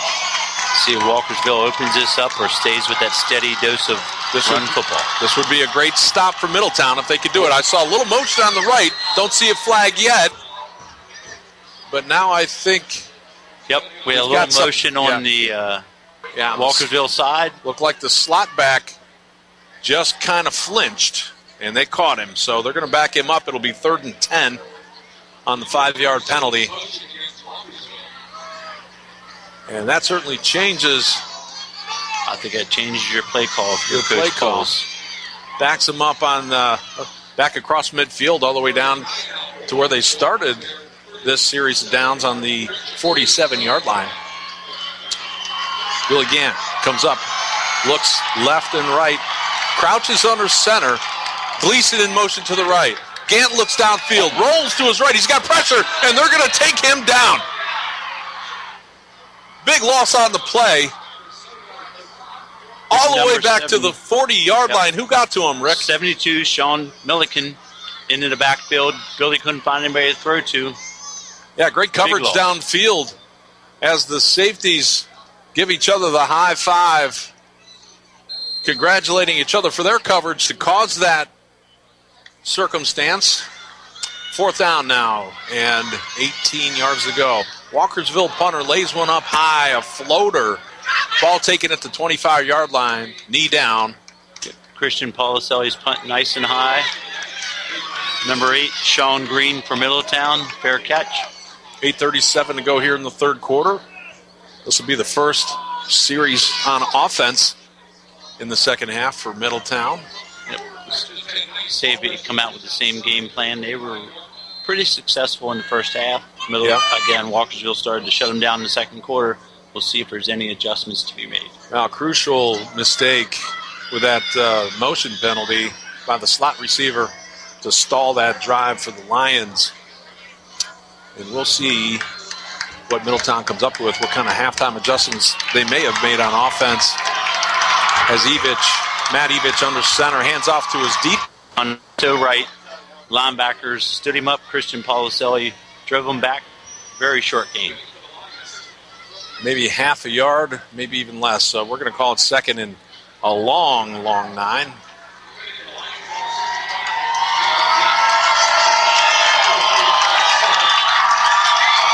Lions faithful now coming out with a roar here to support their defense. And Middletown comes up to the line. Receiver wide right, slot right, I formation. Handoff again to the deep back. He's met immediately at the line of scrimmage and brought down for no gain, if any. Short gain. We'll see where they spotted, but they may have given him half a yard to a yard. It's going to be 3rd and 9 now. Yep, Rick. Power pitch right there. Again, Brandon Jones eye back. Walkersville stuffed it up good. Christian Policelli cleaned it up. 1 yard gain. As you said, puts up 3rd and long. This is where Middletown didn't seem to want to really throw the ball down the field much in the first half. They did pass a few times, but they were like short outs, short type things. So we'll see if they stay with that plan. Josh Poles, the free safety, 6'3", 190-pound junior. Set back into coverage, but Middletown chooses to run the ball, and pretty effectively at that on 3rd down. Actually, that was a little lateral. Brandon Jones went in motion out of his eye back. Matt Evie. Middletown 4th down now and about 3 from their own 34-yard line. And they're going to punt it away. 3 and out this time for them. Good snap. Punt high, kind of a wobbly kick that bounces straight up in the air where it hits at the 40-yard line and goes out of bounds, where Walkersville will take over. Yep. Matt Evich doing double duty for Middletown, punts that one, rolls out of bounds at the 40-yard line. Walkersville, really good starting position this time, George. Well, about where they left off after the penalty and the QB sack before they punted it away. So 3 and out, good job by the Lions defense to get them the ball back on offense, and they're just going to pick up where they left off with 6:20 to go in this first half. Score tied 7-7. Walkersville, 1st and 10 with their second series on offense. Gant under center. Rolls to his left. Looks downfield. He's got nothing there. Lets it go before he is dropped. To avoid the sack, found a receiver he could throw it near. Good pressure by Middletown's Ethan Joseph again, and number 52, Matt Pritz there. We had Jacob Wetzel running open deep, but Billy Gant didn't have time to set his feet and throw the football. I think Yanko was open as well. He just couldn't get his shoulders squared up because of the pressure. Correct. And get the ball downfield. So 2nd and 10 now for Walkersville. Again, Yankee comes out wide left. Wing right, I formation in the backfield. Gant hands it off this time to Gleason, who cuts up the middle. And he's met after about a 4-yard gain, maybe 5, before he's driven backwards. That'll bring up, Rick, 3rd down. Looks like we're about 3rd and 6. Little ISO left again, and Tyler Clemmer on the stop for Middletown. Nice cut back up inside by Gleason to get that yardage and put them in a position to have a reasonable set of options here on 3rd down. Middletown's run defense is superb tonight. Every yard Walkersville gets is hard earned. Pitch left to Ty Littleton. Littleton on the ISO cuts back up off the tackle. Bring up 4th down and 4 now for Walkersville. It's an internet problem. Yeah. We're having some technical difficulties here, and we certainly apologize to you folks for that. We've got some internet issues here at the stadium as Walkersville punts it away. Nice spiral kick.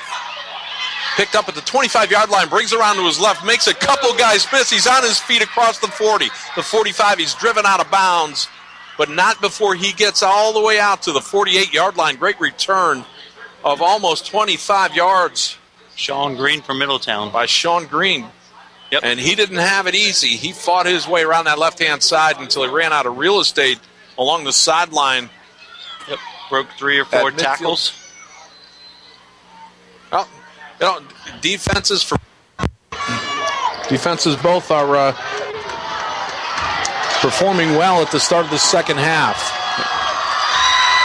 Handoff up the middle. 45, Chase Ganley up the middle.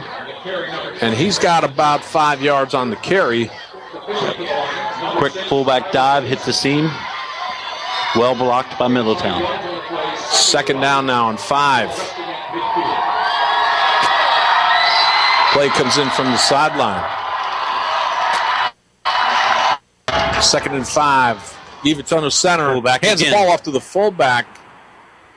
Depends on the mark.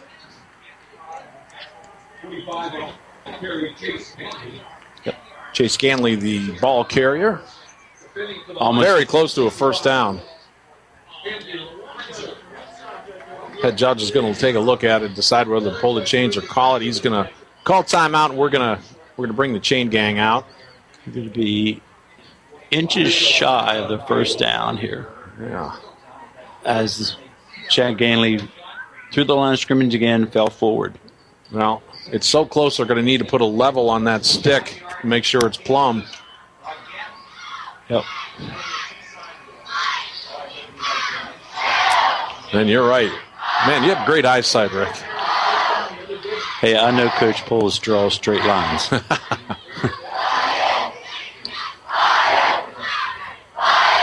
Well, still 3rd and short. Very short, barring a catastrophic mistake of a fumble.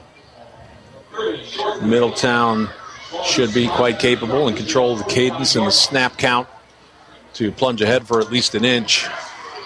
Yeah, that's one thing we haven't had. As good as run defense as there is on both teams, we haven't a lot of tackles for losses yet tonight. Right.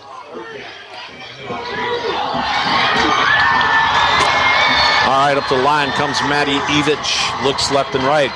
Under center, and he keeps it himself, fights for it. He may have leaned over the line and gotten the 1st down before driven back. He stretched his arms and leaned his back over like he was going over a high jump there, Rick, and then was met and brought back. They're going to call it 4th down. No gain. Yep. Wow.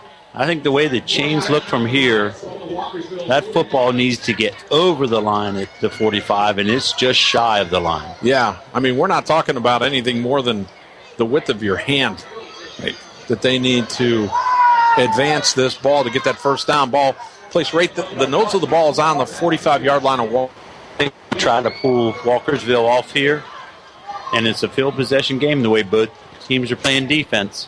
You don't think they were in fourth down territory there, I guess. They punted it away.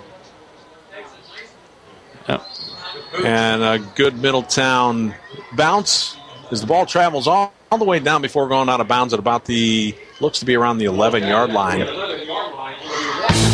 where Walkersville will take over. We're going to take a quick break here in the action. We'll be right back. You're listening to 1450 AM Radio, the source for your football in Frederick County in the 2A West region. We'll be right back, folks.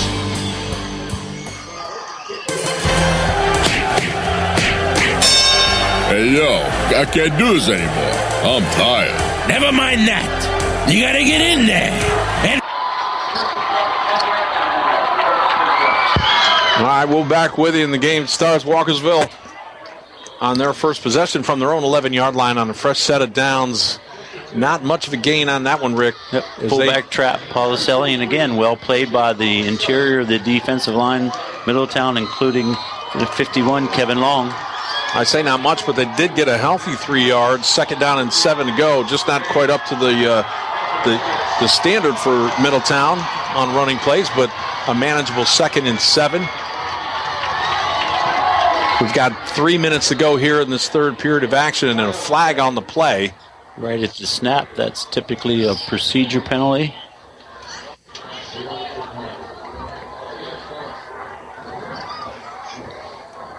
Another procedure penalty. Yep. Didn't see who it was against, did you?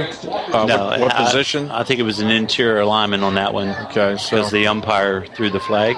Interior lineman. Well, last time the drive staller was a motion penalty on the slot back, so Walkersville struggling a little bit with their discipline here. Goes from a 2nd and 7 to a 2nd and 12. They're back up to the wall at their own end zone. Quarterback rolls to his left, looks downfield. He's got a man open. And he catches it for a first down on a huge gainer on a brilliant pass by the Walkersville quarterback, Billy Gant. Yep, rolling to his left, found Jacob Wetzel, who just outmaneuvered the defensive back. Look, great catch, tiptoed to side. Yard line. Yeah, and Gant was kind of on his heels, rolling to his left as a right-hander. That's the hardest pass to throw.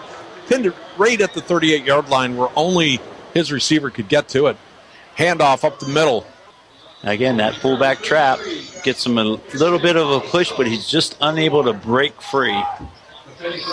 That's the biggest play for Walkersville in the second half so far. Yeah, keeping this drive alive and getting them out of their own territory where they were pinned deep inside the 10. 2 minutes and 5 seconds left in this third period of action. The score still tied at 7. Gant under center. Base offense. Rolls to his left again. Looks to keep it this time. Cuts up the middle. He's got room. He's near the first down marker. Flag on the play. Typically that's a holding call. And it is, as Walkersville once again stabs himself in the foot. Yep. And that's a 10-yard. That's from the spot of the foul, which was actually behind the line of scrimmage. That's going to be a 15-yard. Or 10, and we're going to make it like 2nd and 20. Yeah. Net loss. And that's going to be 5, 10, 13, 23. It's going to be 2nd down and 23. Deep back into their own territory that they just got out of on a brilliant pass play from Gant. Ball on 25-yard line, Gant under center. He's got an I formation, receiver split left. Inside handoff out to the left-hand side. He's got the edge. Down the sideline he goes. As Wetzel across midfield on the trap play. That is the play that broke Jake Century. He runs that little inside handoff up the middle, and then he breaks the sidelines quickly. Great, well blocked. That's a 32-yard carry on a brilliant block and run by Wetzel. Walkersville, Gant under center. Ball at the 43-yard line now. Middletown around the left-hand side. This time is Chad Gleason. He's still going all the way down to the 25-yard line. Great downfield blocking on that left-hand side, Rick. ISO left. Gleason. Number 55 for Walkersville, Jacob Gingling leading the way, along with fullback Christian Policelli. Yeah, he's a pulling guard, right, on that. And then Christian Policelli goes up and takes the linebacker one-on-one. Gant under center. Hands off to the deep back. And this time he's up the middle. He's banged once or twice, but keeps his feet. Does Ty Littleton, the 5'10", 205-pounder, and you got to do more than bang into him, Rick, to make him go down. Yes, he's a bowling ball when he gets going. I like the pace of what Walkersville's getting in and out of the huddle now. Yeah. It looks like Middletown's a little back on their heels. See if they can keep this up. 2nd down and 4 to go now. This time Gleason with the ball up the middle. He zigzags back, and he's stopped short of a first down, but it's going to be 3rd and short here. Maybe 3rd and less than a foot. Once again, we're having these. Just need to get the football to the other side of the line. Yeah. So we're just outside the 15, need to get just inside the 15 for a first down. Walkersville, first serious threat of the half by either team to score. Gant under center, I formation wing right. Hands off to the up back, and he's got plenty for a first down. Still on his feet. Dragged down at the 5-yard line, carrying 3 Middletown, maybe 4 Middletown linebackers on his back before he collapsed under the collective weight. That was all number 33 there, Christian Policelli up the middle, breaking tackles, refusing to go down. Christian Policelli, in the 6', 200-pound junior, brings the ball inside Looks like the 10 all the way down to the 6, where it'll be 1st and goal to go now as there's a timeout on the field. And that's going to be the end of the 3rd quarter. And we're going to take a quick break in the action. You're listening to AM 1450, the source for sports Frederick County football. We'll be right back. Hard Times Cafe. For a one-of-a-kind family experience, check out the Hard Times Cafe, located in the Frederick County Square Shopping Center just off the Golden Mile in Frederick. Hard Times Cafe mixes the new with the old. Big screen TVs with spacious dining and an Old West chuck wagon atmosphere combined to bring you the best chili on the planet. But don't stop there. The Angus beef burgers, chili mac, grilled and boneless wings, St. Louis-style ribs with a Texas rub, and big salads will keep you coming back for more, partner. Hard Times Cafe is the perfect place to blow off some steam with a game of pool or darts, or maybe you just want to watch the big game or hear some music and enjoy our great draft beer selections and full bar. Hard Times Cafe is a place with something for everyone, friends and family alike. Hard Times Cafe, it's hard not to have a good time when you head over to Hard Times Cafe.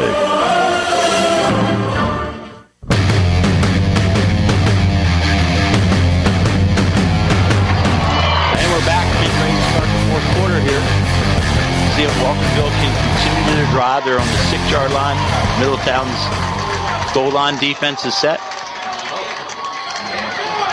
Hand off to Gleason around the right-hand side as he bounces off of one block, and then he is brought down hard by number 52 from Middletown.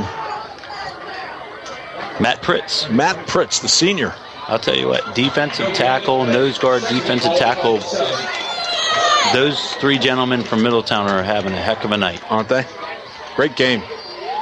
Tied at 7, 4th quarter. Middletown in town visiting, trying to take a victory away from Walkersville on their home turf. And we've got a flag of the offensive line.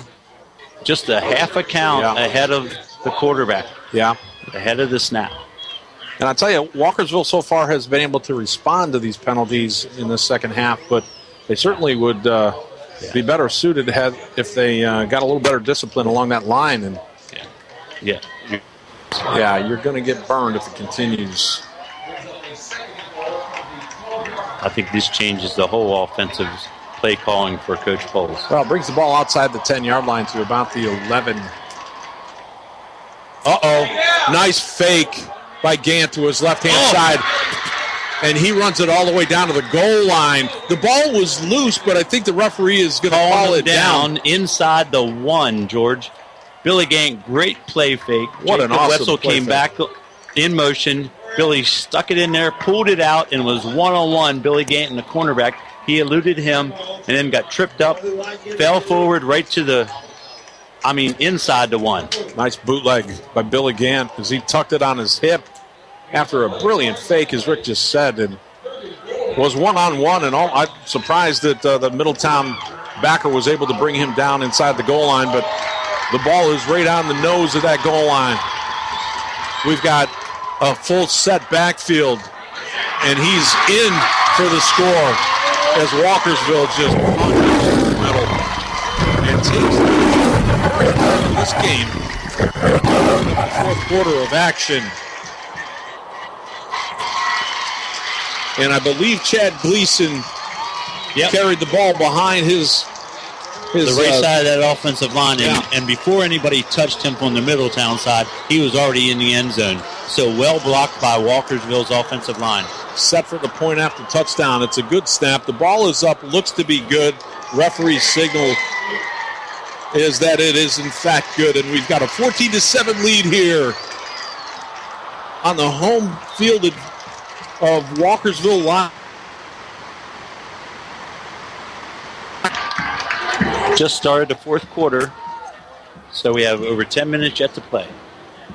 We want to thank our sponsors for making this second half possible. Anytime Fitness, China Walk, Clustered Spires Golf Course, Computer Enhancement Systems, Cousins Ace Hardware in Thurmont, David Salon, Gettysburg Auto Auction, Nanny's Diner, and finally Walkersville Bowling Center. Thanks for sponsoring this great 2A West title football game. And back to your live play action. And I thank you, Mike. And I thank our sponsors for providing us the opportunity to bring this great game to you live tonight. Live from Middletown as Middletown kicks off. Short kick only to about the 15. Picked up by Number 12. Quarterback. Matt, I was going to say, that's why I was hesitating. Is that Matt Evich back there? And in fact, it is. So he punts. He's the quarterback. He punts, and he runs kickoffs back. Yeah.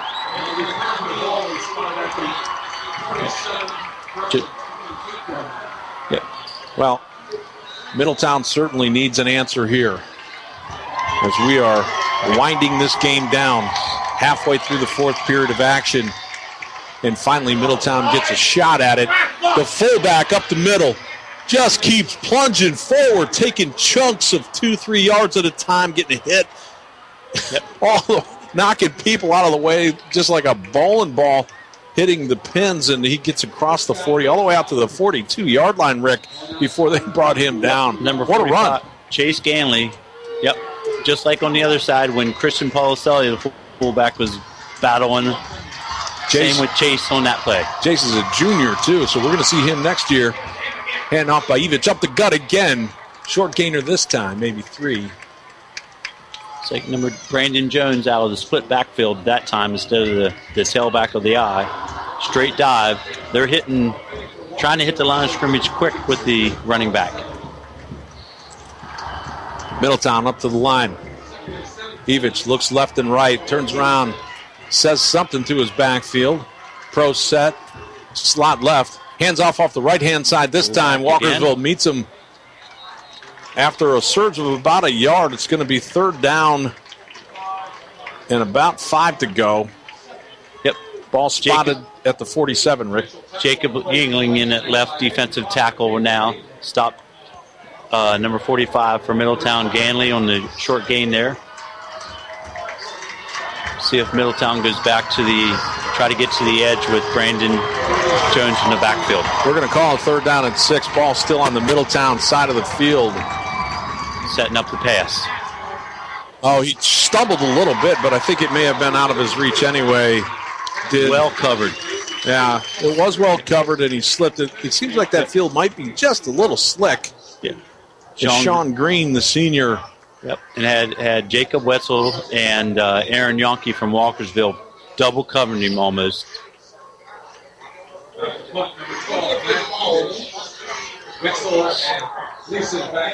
Yonke matches up well with the tall receiver from Middletown. As the ball is snapped deep, the punter handles it, but a very short kick shanked off his right foot. Goes out of bounds after maybe 15 yards. Okay, we're coming up here. I see him, 44-yard line. Middletown punt shanked. Basically a 12-yard punt there, George. Boy, that was a costly mistake by Middletown to give this kind of field position back to Walkersville after they just scored on them. And we've got 8:54 now to go in this contest. Walkersville in command. Handoff to Gleason in the backfield. He's hit hard at the line of scrimmage. No gain.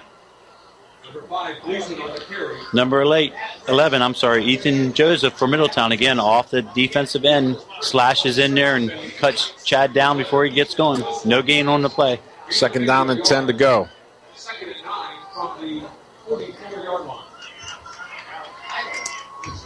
See if Walkersville is content on just staying on the ground, running minutes off the clock. Yeah, well, they certainly putting the game back in their defensive hands. Yep. Certainly would like to move the chains once or twice at least, as Littleton around the right-hand side is smacked hard. Tyler Clemmer up from his linebacker spot, hit Ty Littleton. Well, it was one of those situations where Littleton was trying to get to the edge, and he had his body kind of turned at an angle where he couldn't really get much leverage and had to absorb the full impact of that hit from that, squared up linebacker coming full steam at him. But he popped right back up. Ball at the 44. 3rd down. Long 9 to go. Around the right-hand side goes Wetzel. He's across midfield. Almost broke loose. Did Wetzel, and man, he's kind of hanging his head saying, geez. Yep. Adam Bain from Middletown brought Wetzel down in midfield, and if he doesn't bring him down, it could be Katie Bordador. Yep. Well, nose of the football right at the 50-yard line. And Walkersville set the punt on 4th down. And that is a beautiful kick that bounces at the 15 and kind of stutters and stops. And that's where Middletown will take over. Middletown now has got to have something go right for them with 7 minutes and 3 seconds left in this contest, down by 7, 14-7. Each team scoring in the first half to take it deadlocked at 7 into halftime. Walkersville coming out and getting a score here earlier in the fourth quarter.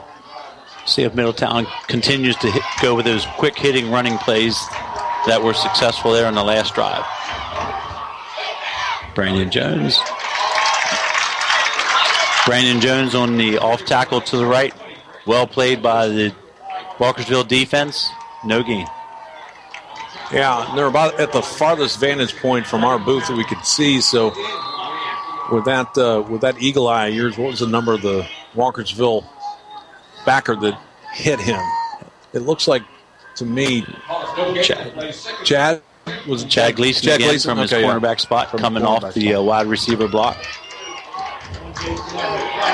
Receiver split left, slot left, I formation in the backfield. Evich pitches to his left. Back cuts back up the middle where he is upended after a short gain. It's going to be 3rd and long now for Middletown. And the Walkersville defense is putting the stops to this Middletown offense's hopes as the clock keeps ticking. Inside of 6 minutes remaining in this ball game. It's not over yet. Middletown has had a couple things go right for them with turnovers earlier in this contest. And Walkersville has shot themselves in the foot a few times with motion penalties. Oh, and there is an interception by Chad Gleason. Chad Gleason, number 5, intercepts the Middletown pass. Sets up Walkersville on a short field. That was just a brilliant play, Rick. I mean, that receiver ran a great route. And Chad came, faded back with him and then just jumped up and caught that ball at his highest point. I mean, Gant laid it out there nicely. It was just an outstanding athletic play by Chad Gleason as he timed it perfectly. Not an easy catch either. He had to twist his body, kind of go back up over his back shoulder and lay out. Stretch his arms out, let the ball land softly and tuck it in, and that's exactly what he did. Gleason now with the football as he runs around the left-hand side for about a 6-yard gainer on first down for Walkersville. And certainly if Walkersville has its way on this drive, that's gonna that's gonna make it awful hard on Middletown. Yeah, a first down here, if they can continue, get at least one first down, pretty much puts them in field goal range for Sadler. Now for and a 2-score lead at this point in the game could be hard to overcome. Yeah, for the first time, really, one team or the other feels as if it's really in command. As Gleason breaks around the right-hand side, it's a foot race. He's across the 5. He's in the end zone as he dives over the pylon on the right-hand. Broke to the outside and just outran the Middletown defenders to the corner of the end zone. Touchdown, Walkersville.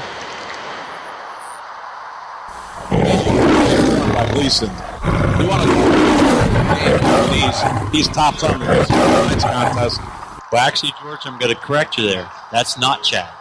That was number 6, Tyler. That was his brother. Yes. Okay. Well, we'll just go by the name Gleason. There you go. Is all. We'll call the Gleasons the valuable players of the game. That's right. That's right. Point after attempt is up. It's hooked left. I don't think he got it. Nope. Wide left. Wide Just left. Looked like his steps were off there a little bit. He really lunged to kick the football. 4:54 remaining in this contest as Walkersville just scores to extend their lead to 13 after the missed PAT point after attempt. Walkersville sidelines elated to have gotten that score because of the well-fought nature of this contest.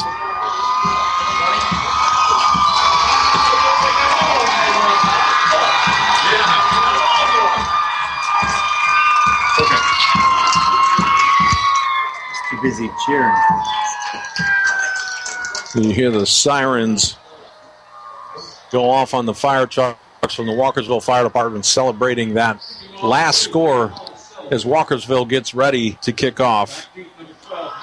Christian Policelli, the kicker, the 6', 200-pound junior, lays his big boot into it, twists side to side, and squibs at the 10. Picked up by number 3 from Middletown, or number 7, Nick Madden, on the return. Stopped at about the 22-yard line. And short of a quick score and getting the ball back, Middletown has got this clock working against them with 4:48 to go. Yep. I'm sure Walkersville now just shift a little bit with their defensive backs, keep everything in front of them. You know, a 5-yard gain is okay right now. Sure. Nothing big, nothing that keeps the change rolling one play at a time. We've got an update here between the Damascus and Oakdale contests. Damascus takes the lead 28-21. And that is a battle going on over there in Damascus. Evich around the right-hand side, keeps it himself, crosses the, gets right about maybe short of the 30-yard line. They're going to say he put his knee down at about the 28. So that's going to be 2nd down and 6 now as the clock keeps. Rolled around the right side. 4-yard gain before Jake Parsons brought him down from the secondary of Walkersville. Well, not with much of a sense of urgency. Finally, Middletown comes up to the line. Off-balance line to the right. I formation. Pitch to the deep back. He goes around right. It's a power right. He gets across the first down marker with the help of the extra lineman. Yep, there's your stoppage of the clock to move the chains or to measure. Yep, first down. First down for Middletown. They're going to spot it right at the 34. And we are inside of 4 minutes to go here. Middletown taking a long time in that huddle. Slow to come up to the line. Costing them valuable seconds here, down by 2 scores. Evich rolls out to his left. Finds the receiver open. Hits him right in the chest. And he drops the ball. Pretty good coverage by Walkersville, but that was a catchable pass, Rick. Yep, that would have been a nice play by Middletown. The tight end came across the middle. Had a little bit of opening. Quarterback Evich hit him. Pretty good pass. Usually like to catch those. Well, would have been enough for a first down had he caught it. But we have 2nd and 10 now. Stoppage on the incompletion leaves the clock at 3 minutes and 38 seconds to go in this game. Middletown up to the line. Breaks their huddle. Evich looks under center. Slot right. Hands off to the up back. Fake handoff. Play action pass out to the flats. Incomplete. That was a short side of the field. Kind of a strange play there, Rick. A little play action, then the fullback slid out in the flats. Yeah. I think it was a great fake by the quarterback, so we were following the running back through. Yeah. Yeah. Actually, Christian Policelli read it pretty good for Walkersville. He was sitting right on top of that fullback. Lynott digging deeper into his playbook for sure. 3rd down and 10 to go. Ball at the 34-yard line still for Middletown. Reverse. Fake reverse around the right-hand side to the near side of the field. Still on his feet, but well short of the first down, so he'll bring out 4th. And this is 4th down territory at this time of the game, Rick. Yeah, I believe he has no choice. They have to go for this one.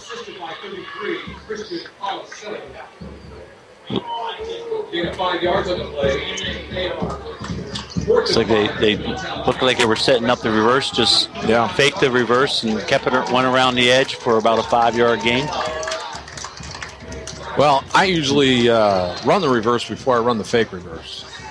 Okay, we got a little referees are talking. Do they want the clock stopped?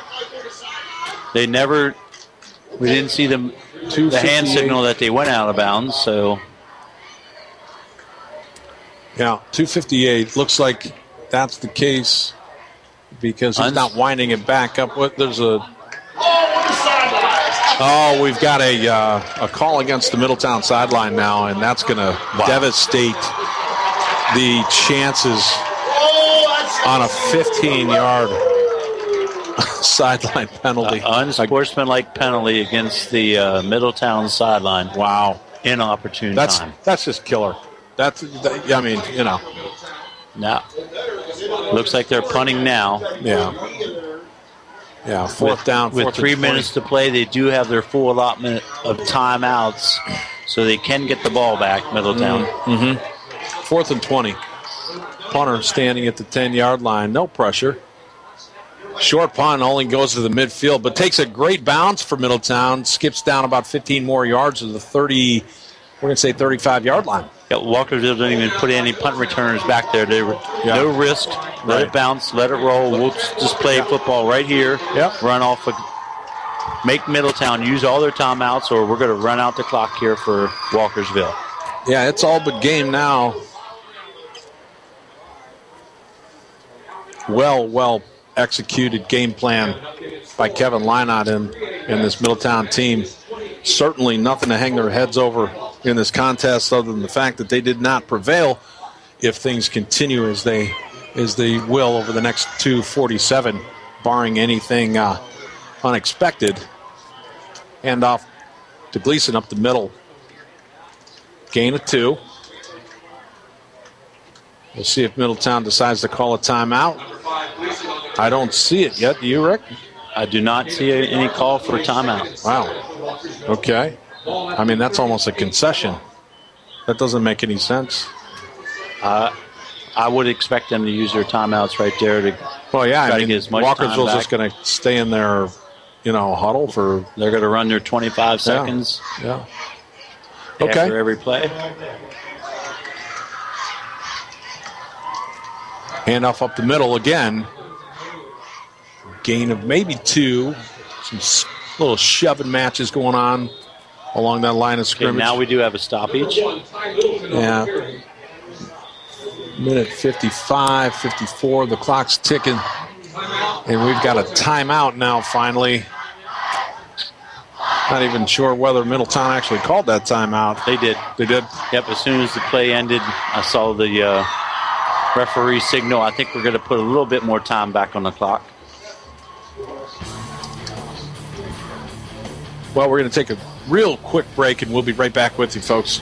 Hang in there. We'll be right back. You're on 1450 AM Radio The Source. The following are 5 reasons you should go bowling. Walkersville Bowling Center, located on Biggsford Road, is the only duck pin bowling center and family fun center in Frederick County. 2, it's a weatherproof sport. Rain or shine, Walkersville Bowling Center is open 7 days a week with 10 lanes of fun. 3, it's a family affair, a healthy, wholesome sport that the entire family can enjoy. 4, it's affordable. From youth to senior leagues, children's party specials, and karaoke every Saturday night, there's something for everyone. And finally, when was the last time you heard anyone cheer for you?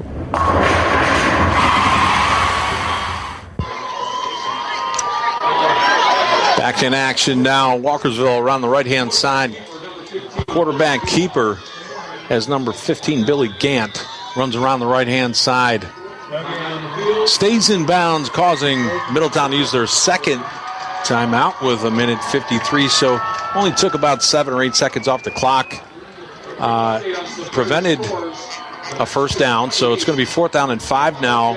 And it looks that Middletown's going to get the ball back here, Rick. And just makes you wonder why they took so long to call that timeout. Initially, they ate up over a minute of if clock you're going time. to call it after 2nd and 3rd down, why not after 1st down? Makes no sense. Give yourself at least another 30 seconds there. But yeah, either way, there's a minute and 53 to play. Middletown does have one timeout. What Walkersville needs to do here is make sure they get this punt off. Yeah. You know, and you got to bring the house. I think if you're, you got to bring the blitz package. I'm bringing 10. Yeah. One guy deep and everybody else is flying right at the snap of the ball. Doesn't look like that's the strategy, though. So 4th down and 5. Walkersville set the punt from their own 38-yard line. It's a good snap. Almost didn't get it away, but enough pressure to cause a shank and give Middletown great field position. Looks like, did he tip that, Rick? Or? I'm not sure he tipped it or not, but Christian definitely rushed getting the punt off, and it was about a 15-yard punt. Who was the Middletown back that got through on that one? Because, man, he came charging through and almost met him. I didn't quite pick up the number. Almost got him with perfect timing for a block, but still disrupted his kick significantly. All right, Middletown on their 42-yard line. Evich under center, steps back to throw, looks downfield, hits a man out in the flat who drops the ball, but it probably wouldn't have gotten more than a couple yards. Might be better off because of that, because it'll stop the clock. And when you're working against the clock and you're facing a short pickup. You're right, George. You don't want a 3-yard pass completion in the middle. I'm not sure why you go there. Held on to that. You got to be hitting sidelines here. Maybe in that 8 to 12-yard range. Evich rolls to his right, looks downfield, has a man open. He fires it at him. And it's a battle for the ball between Chad Gleason and Middletown. They're going to say the Middletown back came down with it. Yep. Andrew Wenner came back, made a nice catch before that ball went on the ground, and like you said, was battling against Chad Gleason. Yeah, First down, Middletown. Drive continues. They're at the 43-yard line. Receiver split left. Middletown replacing, scrambling, slot left. Evich. Ball's tipped. Once again, short pass. A little 3-yarder, I don't think is going to help anybody. I mean, you got to put in a go route. You're getting the protection. Yeah, I think that was actually just a clock stop. Clock stopper. Pass. I'm throwing it to the sidelines, throwing Try it to pick out up of bounds, a few. stopping the clock. Yeah. 2nd and 10. Ball to 48 of Walkersville. Gant looks downfield. He's got a man open, and he overthrow, but they're going to call Josh Pulse Yep. For a pass interference, not a pass interference, but a probably an unprotected receiver. Yeah. It's going to be 15 yards from the previous line of scrimmage. Well, that's going to be enough to give Middletown a first down. Sure is. Doesn't place the ball deeply enough as if a pass interference penalty would have, but still you can't hit that unprotected receiver as he's laid out. And it wasn't intentional. It wasn't any maliciousness about it. It was just the timing was just enough delayed between the ball sailing past the receiver and the point of contact that they, made a judgment call and pulled the flag on him. The call was targeting. I'm not exactly sure there was any head-to-head contact on that play, but there wasn't. Got to protect the players. You do. First and 10, 28-yard line. Back to pass is Ivici's. And there could be a call on that one. No call on the play. Yeah, looked like the that was definitely pass Walkersville defender kind of got into the feet of the Middletown receiver before the ball got there. They both went to the ground, but no call. Huh. Yeah, that was a missed call for sure. Minute 12 to go. Middletown threatening inside the 30-yard line of Walkersville. Ivich looks downfield. He's got a receiver open, but it's going to be another interception. Intercepted this time by Wetzel. Jacob Wetzel, number 22, from his free safety spot. Read that, stepped in front of the receiver. He didn't even have to move. It was almost like that route came to him. Yep, and he just broke on the ball on the release, stepped in front of the receiver. Yeah. Read it the whole way. Okay, so we got one timeout from Middletown. A minute to play. That should be victory formation time for the Walkersville Lions. From their own 11-yard line, Walkersville with a 13-point lead over visiting Middletown.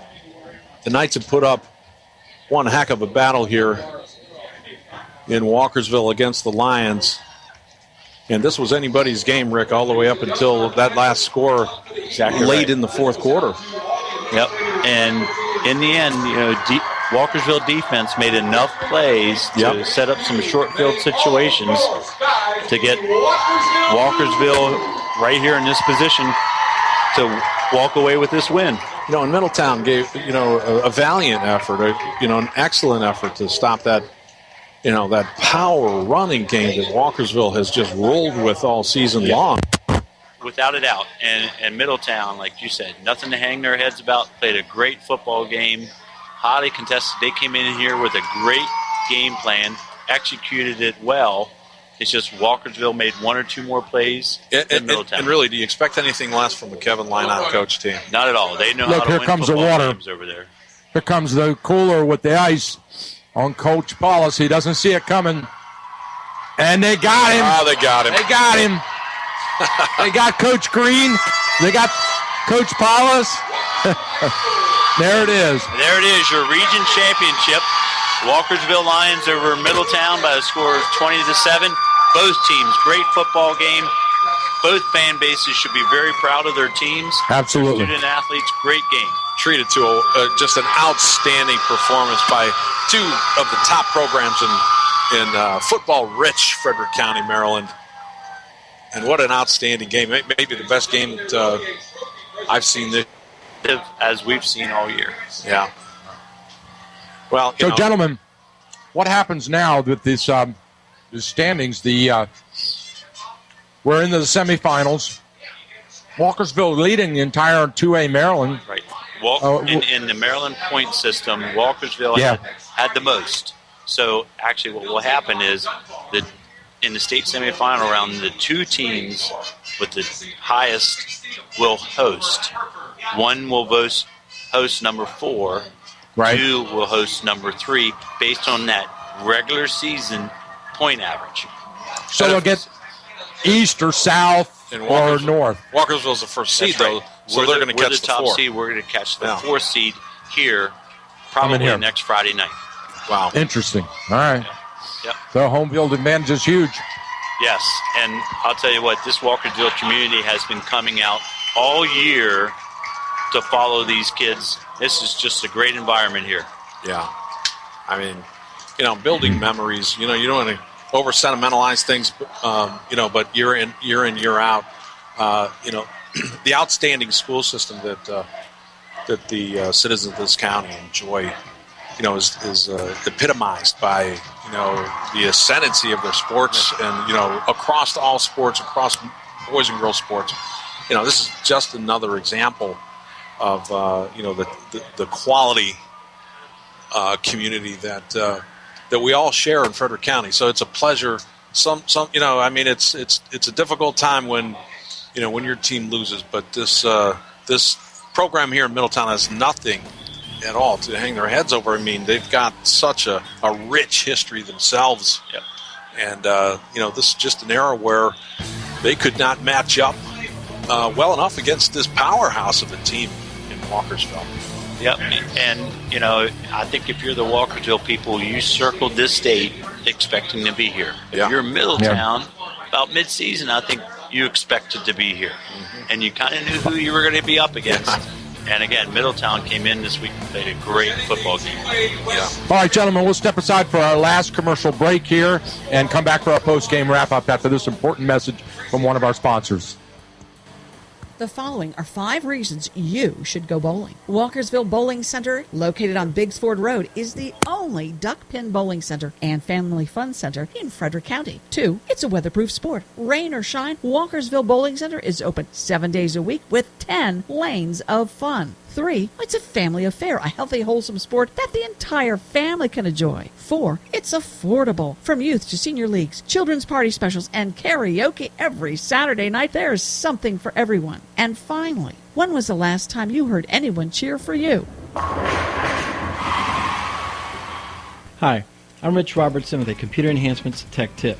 Hey listen, Microsoft would never call you to tell you they can fix your computer. The FBI, the Department of Defense, or ICE would never send you to Walmart or Walgreens to buy a money pack to unlock your computer. You have a virus and you're being scammed.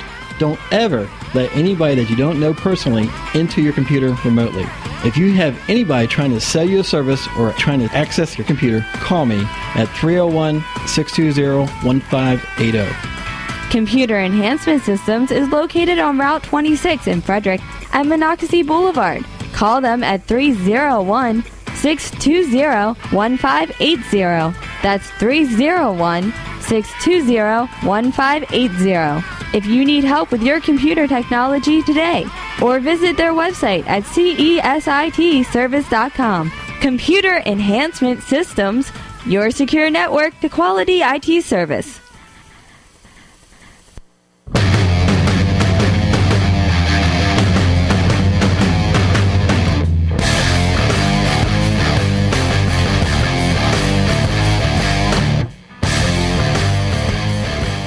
All right, welcome back, ladies and gentlemen, to Walkersville High School. Congratulations to the Lions, a 20-7 victory, and they captured the 2A West title here and bring it back home to Walkersville. Gentlemen, your post-game wrap-up, what do you think?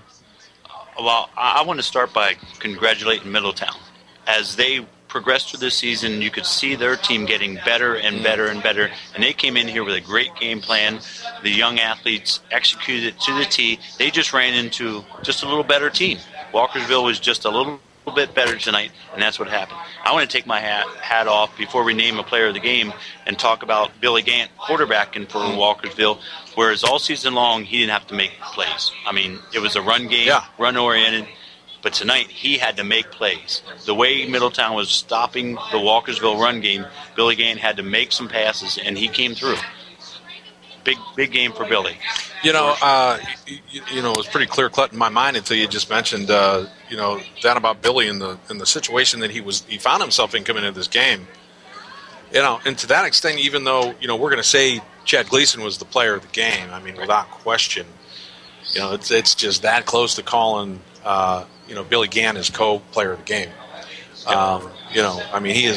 He came out and that one play that kept that drive going where he rolled to his left, he had pressure, was falling back on his heels, and he flung it about 35 yards down the field and pinned it right on the sideline where only his receiver could get it, and kept Walkersville alive on that drive. Was just a thing of beauty. That was part of that 89-yard touchdown drive. That just backs against the wall deep in their own territory, he dug them out of there. But that Walkersville running game, I think, is the story that it just finally really is what prevailed here ultimately. As much as Middletown brought that defense to bear on that rushing game, better than anybody that they faced all season long in Walkersville, that is. Ultimately, I think that it was just too much for them. And then Walkersville's defense was able to come up with some plays, a couple of interceptions, a couple of turnovers, one by Chad, one by Jacob. Just basically stopped all offensive momentum Middletown was trying to pick up. Yeah. But it was it came down to who made the big plays and turnovers at the end. Time of possession was huge. It looked like we had a battle at 7-7 for most of the game. Then Middletown made the turnover, and on a short field, Walkersville puts it in to make it 14-7. And that looked like maybe, that could get tied up. But then another mistake, and we're 20-7. And so that is a final score. So, this was one of the we've had some close football games. We've had, one overtime game this year. But this is one of the most enjoyable games because the hard hitting on the field. I'm telling you, I just saw some of the best hits I've seen all year out there tonight. Yeah, no question about that. And it almost got out of control there in the second quarter. But the referees, they calmed the things down. They brought the captains in and said, listen, guys, you're playing hard, but let's keep it clean, right? Yep, and from that point on, I think the after the whistle stuff stopped. Yeah. And it just got even better between the whistles at the right time, which is a credit to the student athletes for settling themselves down and sticking with playing good, hard high school football. Mm-hmm. Yeah. So the pendulum has swung now to the Walkersville side. Over this last decade, we've seen Middletown do this to Walkersville time after time after time, and now here we are, 2 years in a row, Walkersville on their way to the state championship. Yep, and again, I think last year here in the Walkersville community, they would tell you that was a little bit of a surprise. We pulled off a couple upsets, took the exact opposite road. Last year, we were on the road every game. This year, because of the strong regular season, I remember driving the radio van all the way across the Bay Bridge to go to North Carolina to do that game. I thought it was practically to Delaware when I finally got there. So yeah, and with a young team playing on the road with no pressure.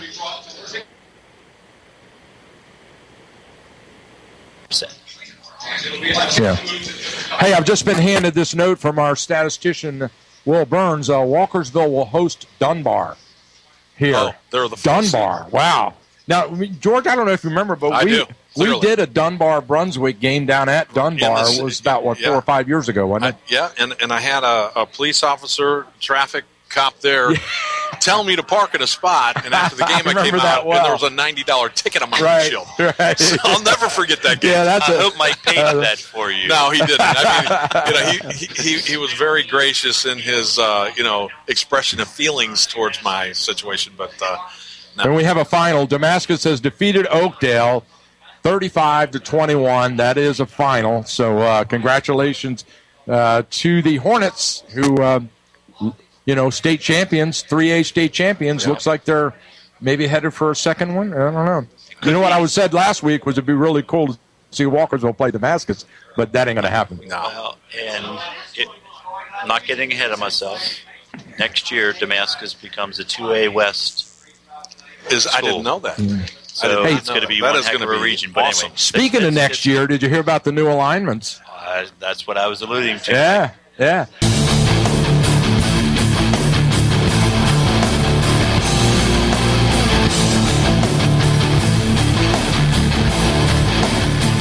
Hey. Right. Yeah, so as I was saying, MPSSA just came out with the new alignments for all 4 divisions, 1, 2, 3, and 4. And in my mind, the big change is, first of all, here's a huge thing. Urbana has been kicked up to the 4A.